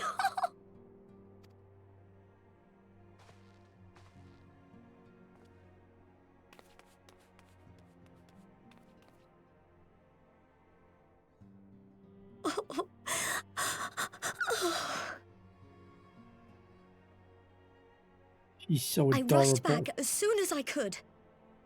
I swear, my heart nearly stopped when I heard you'd collapse like the others. What in heaven's name is going on?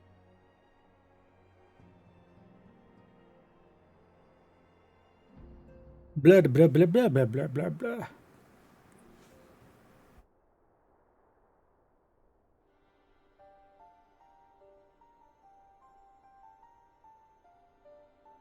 Win or lose, the path you walk leads only to oblivion. Oh, well, that's helpful. You right? And what else did he say? The better path leads to him?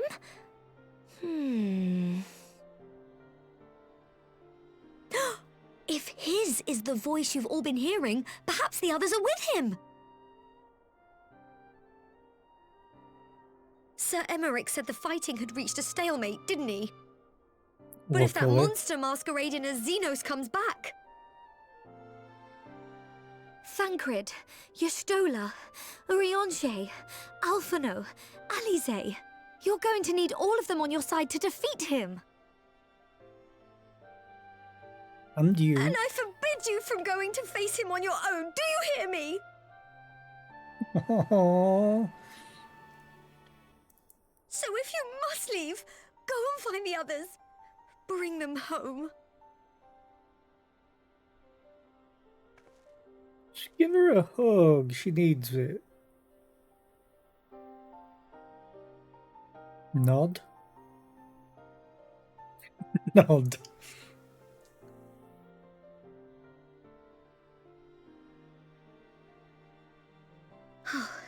As for where to start, you said the stranger had left a beacon for you at the Crystal Tower, right? But how are you to find it, now that the tower has been sealed shut?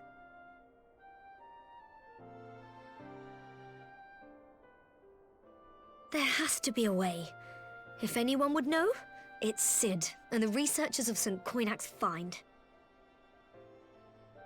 Don't you worry, we'll find that beacon for you.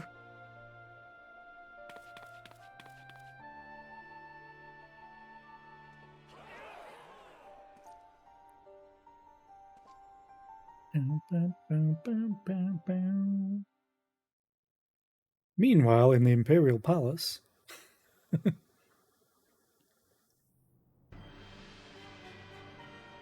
Da, da, da.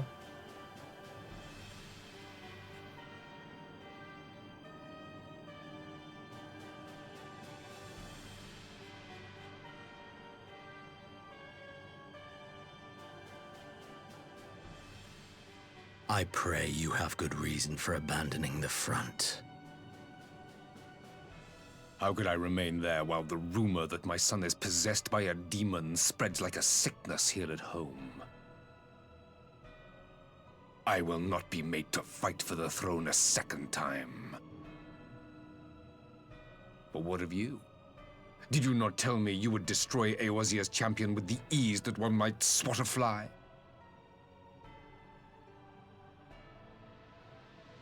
A minor setback. She will not escape me again. Where is your grandsire? I would have word with him. How should I know? Do you hide from each other's sight as well? I imagine he's doing what all Ascians do. He must have found a way to take advantage of this turmoil. Men are not pawns to be played with, Ascian. You underestimate us at your peril. This war will not be decided by you and yours. Man must choose his own fate, and I, for my part, will do all within my power to see Garlemald emerge victorious.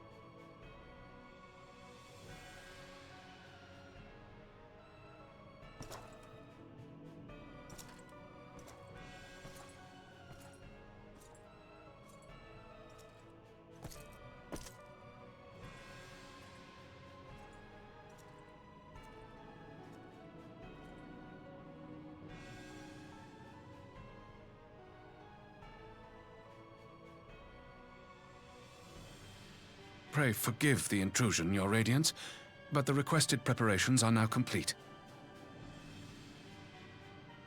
We stand ready to begin production of Black Rose upon your order.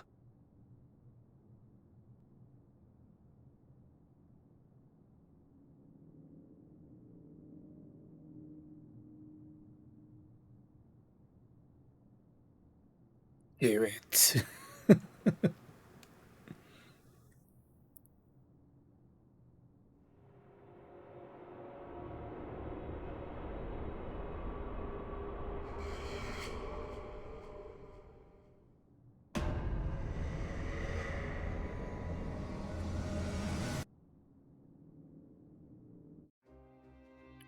So, very evil. Hi Sarah, how are you today? I hope you're doing well. Imagine just walking around on a Monday with those metal shoulder pads.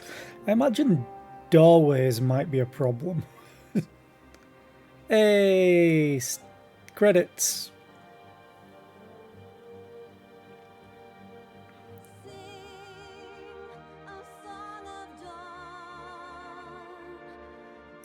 Ooh. Hi, Lise.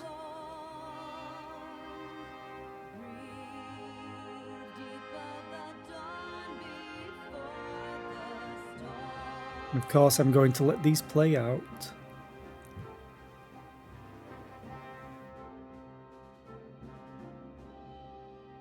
Because they deserve all the credit they deserve.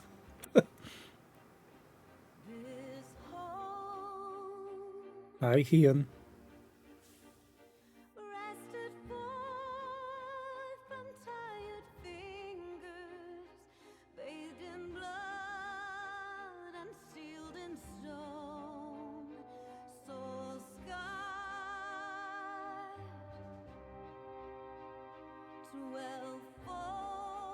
So yeah, this will be the last Final Fantasy XIV stream for a while.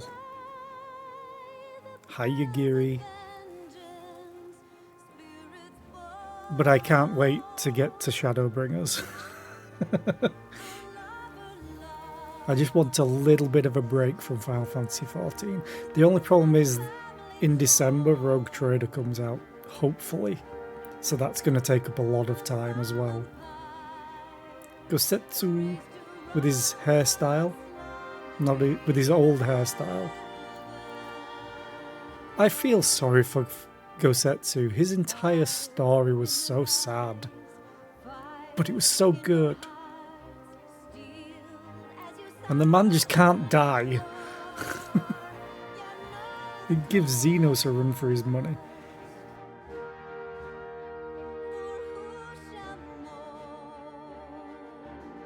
And Yotsuyu, I really wish we would have got Tsuyu at the end of it all. She deserved better than what she had in life. Granted, she did a lot of awful things, but it was in retaliation of what she'd been put through. So even though it's not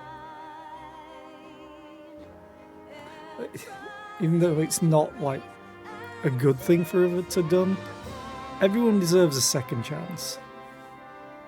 Also, hi Alice and Alfino.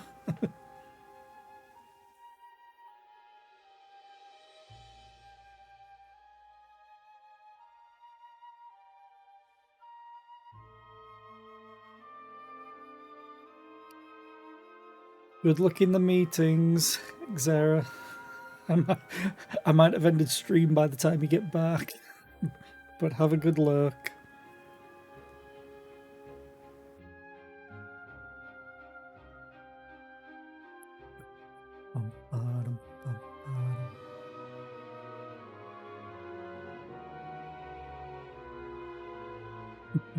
There's a bit of a glitch here with some text. I loved the moment later on between these two when she gave her a chance at redemption, saying, look, we need you. Take it, don't take it, I need your answer now. I know I said he'd give you time, but we don't have it. There's an icon in the throne room.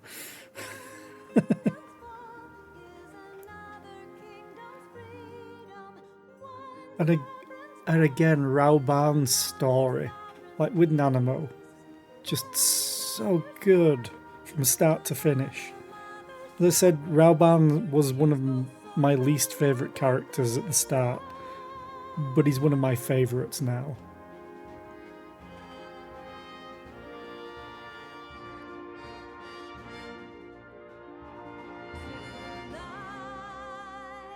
Yeah, this entire scene was great. Him saying, I won't forgive you, because I don't think you do, but I will thank you for saving them from being enthralled.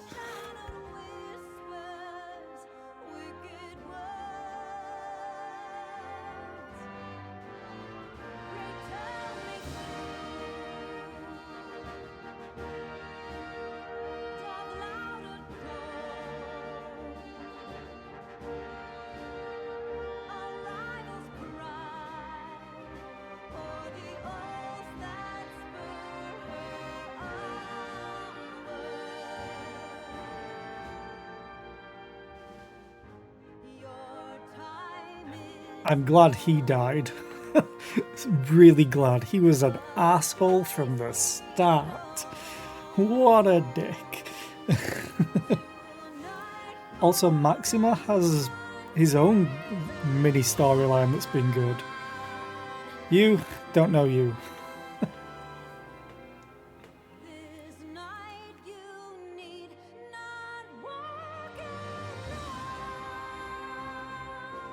Yeah, these two. Gosetsu thinking, hoping to have her as a new daughter, and then having it just ripped away. Because she got her memories back.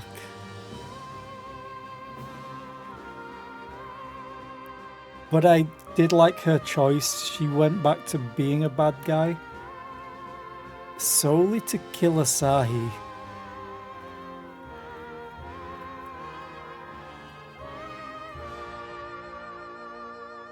I mean, she did have the backup of hoping if it would work, but then at least she got to kill him. The first source of her troubles.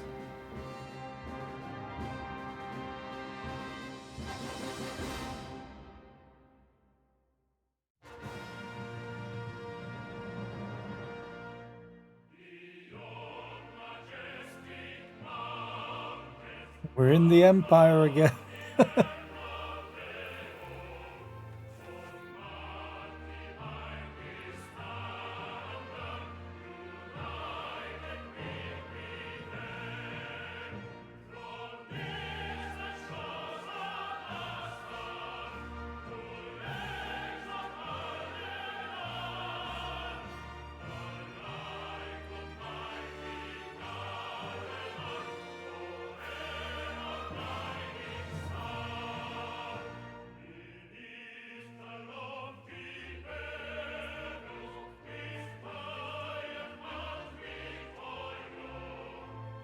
The Yotsuyu fight was beautiful as well.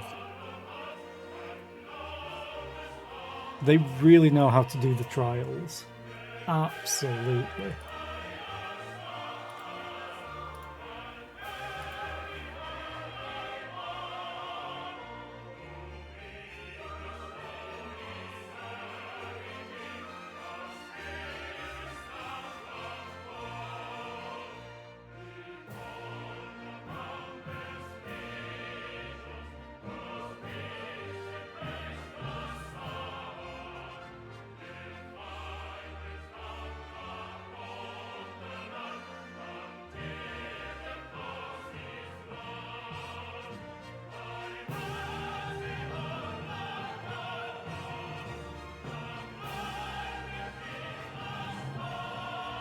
Poor Gosetsu.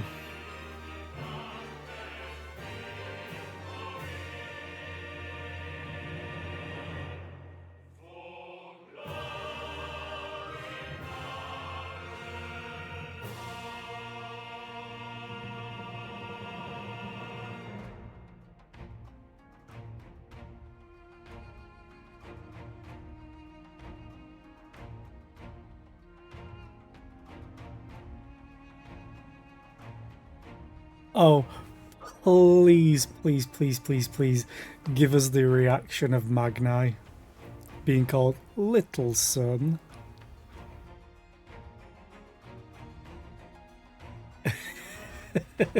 This scene in particular.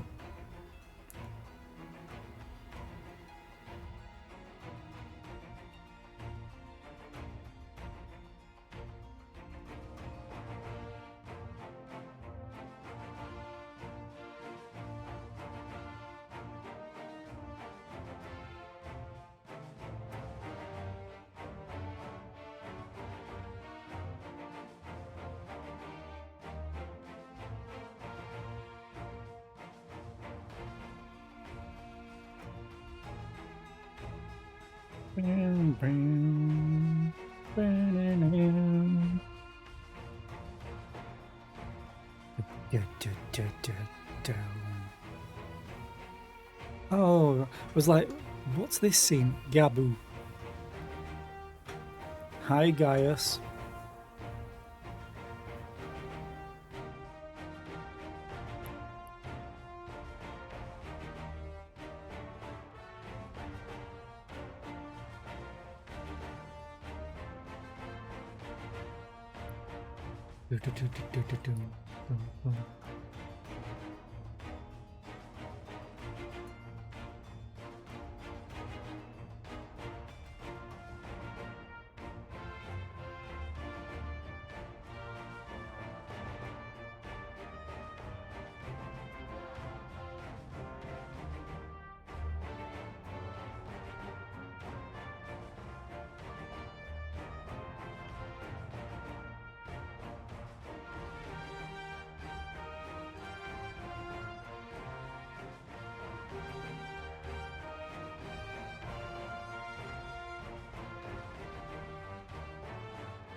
I do like that they have all the pictures in the background to do a quick recap for you to be like, oh yeah, that's what I did. That's what I did.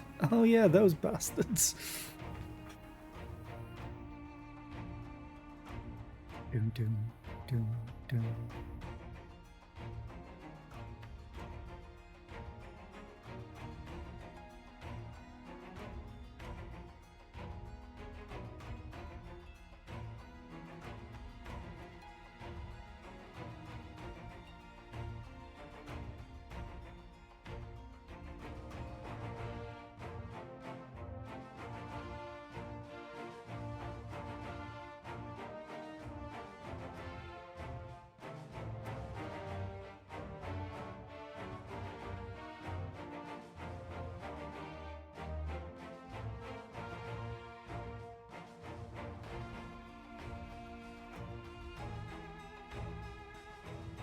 So far, we've had 12 minutes of credits.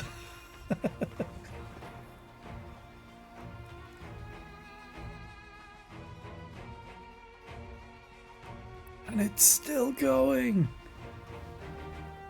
But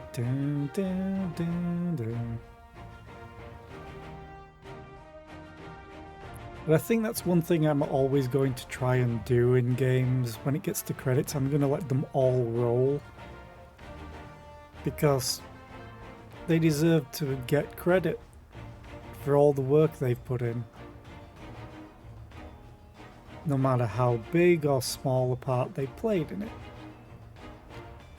Or how big a role that we see compared to how big a role they actually have.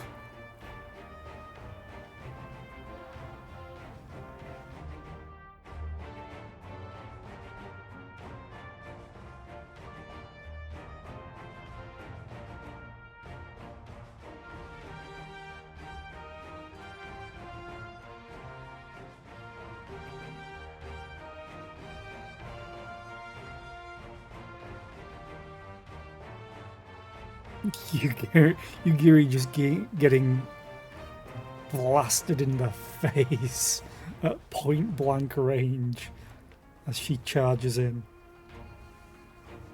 Looked cool for her till she got close.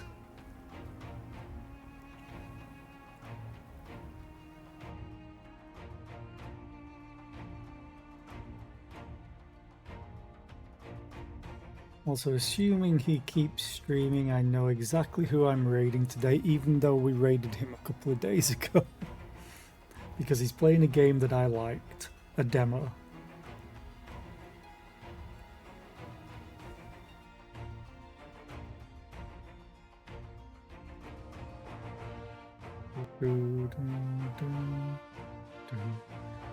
Shouldn't be too much more left, I guess, seeing as they've gone to the black background.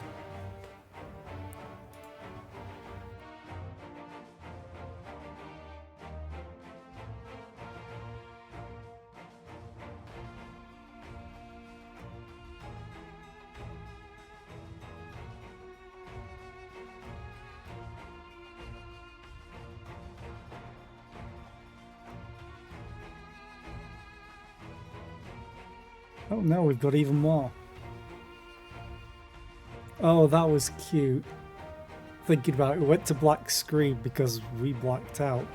But then again, we had this conversation before we blacked out.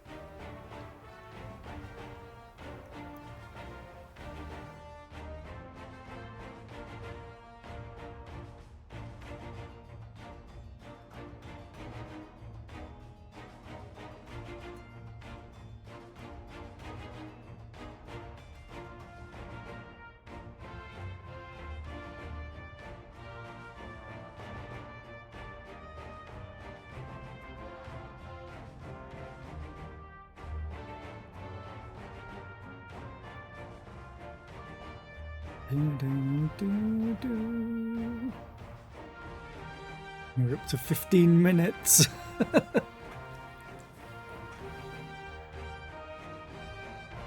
there's all the marketing stuff now, so I think we'll be right close to the end of the credits now.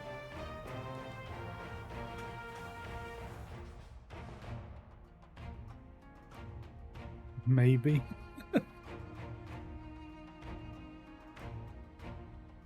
Then we don't know if there's anything after the credits. Or I don't know, I should say. Other people might.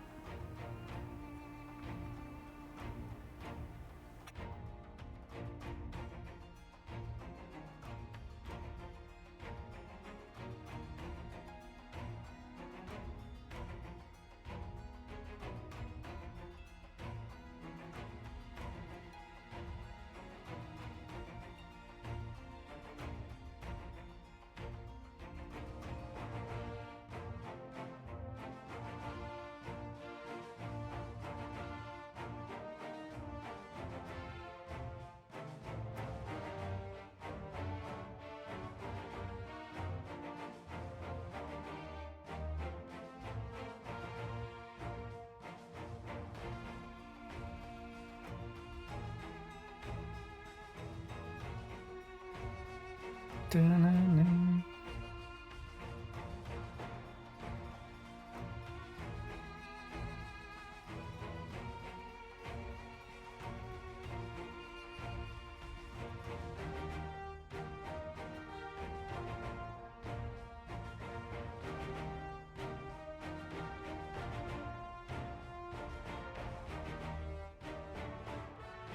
Well, we could have just started getting ready for work already. Get a head start on that. But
actually, can I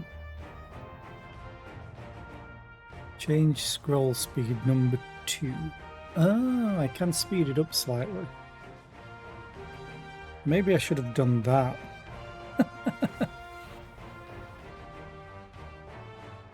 Because it's still legible. That's all I want.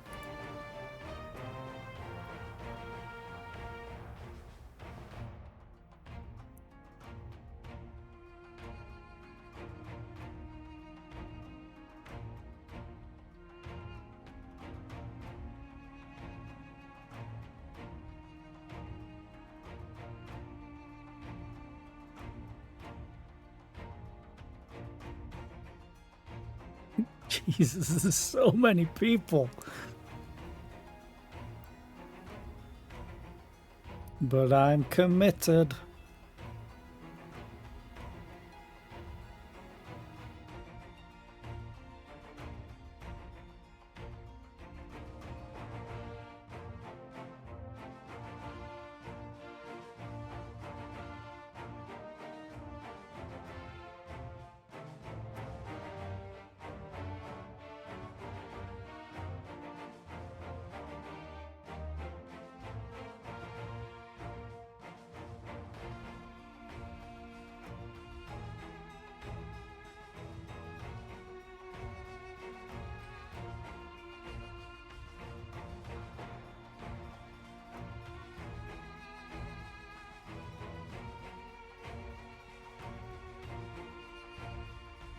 Ooh, we're onto the music. That usually means we're close to the end of the credits.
Maybe I shouldn't do the credits at the end of a stream.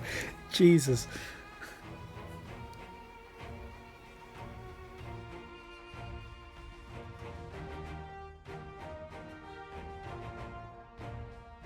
Especially since I normally would have finished 6 minutes ago. Glad I give myself slightly more time than I need to finish a stream. In case something like this happens.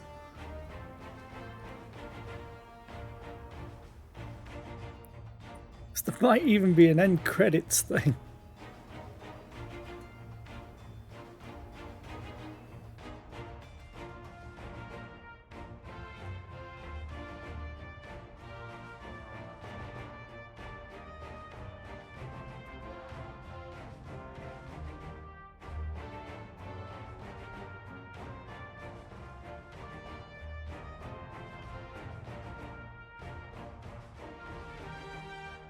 Hey, finally.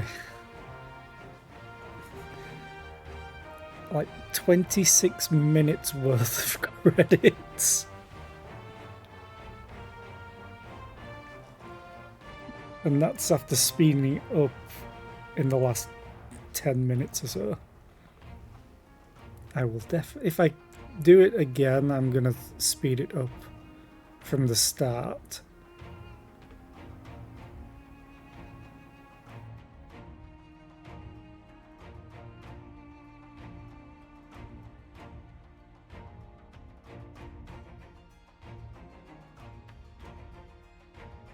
Thought that was the end because we got the icon, the logos. Ooh, oh god damn it! That space in between.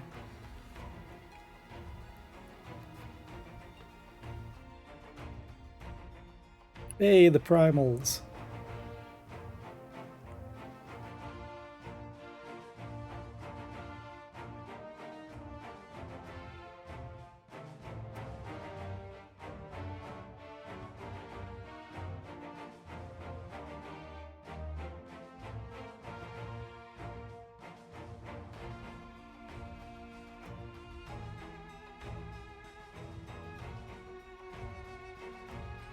All the gaming companies.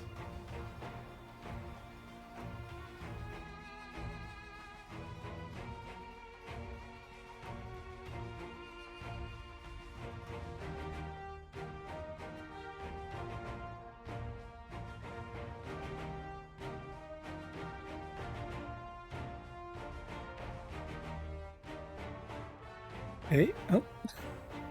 Now is it over? I think it's now over. Oh, okay. Michael Sherlock.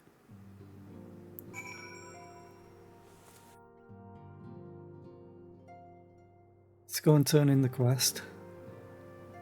I knew you'd be alright, and to celebrate your return I made you this, a brand new travelling outfit. Oh, I do hope it fits. Thank you, Tataru. But now is not the time to fuss over your measurements. I must go and speak with the researchers of St. Koinak's find. You go and rest while we track down that beacon. Scion Traveller's attire coffer. And... God damn it. Another cutscene. I'm just going to snooze the ads that are coming up.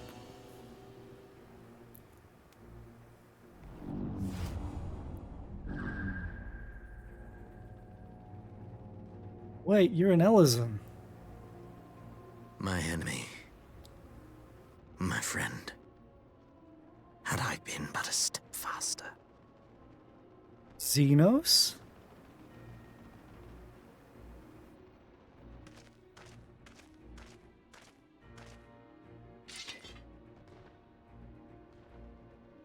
Bloody savages!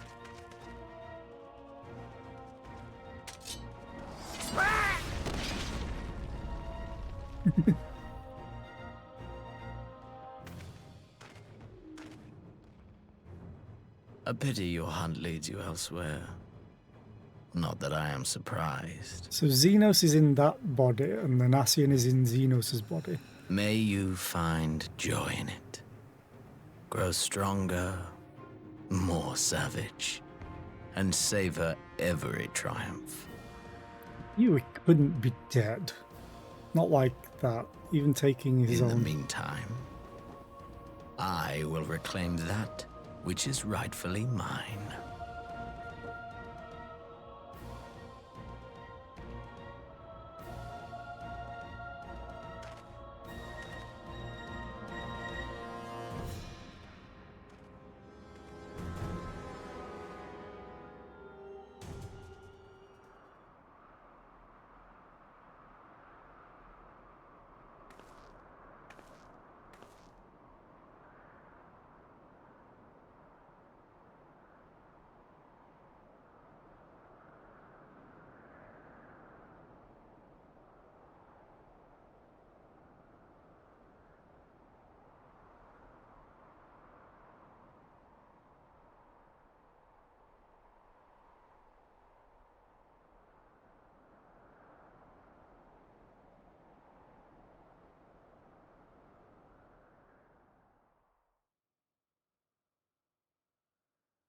In the midst of a requiem for heroes, a voice rings out across time and space.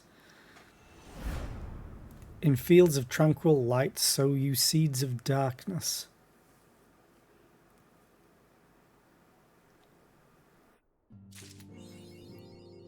Swan Song. Do we get a title? A Requiem for Heroes. Okay, so with this, I'm going to end the stream. Thank you all for being here. I really appreciate it. I just really have to go really quickly. So I'm going to rush through this. I will be back tomorrow with not more of this. I'll probably just start up Cobalt Core. But yeah, I really appreciate you being here, and I hope you have a wonderful rest of the day. We're going to go raid Tug because he's playing a demo that I played not too long ago and loved, so I want to see what he's finding it, how he's finding it. So with that said, bye.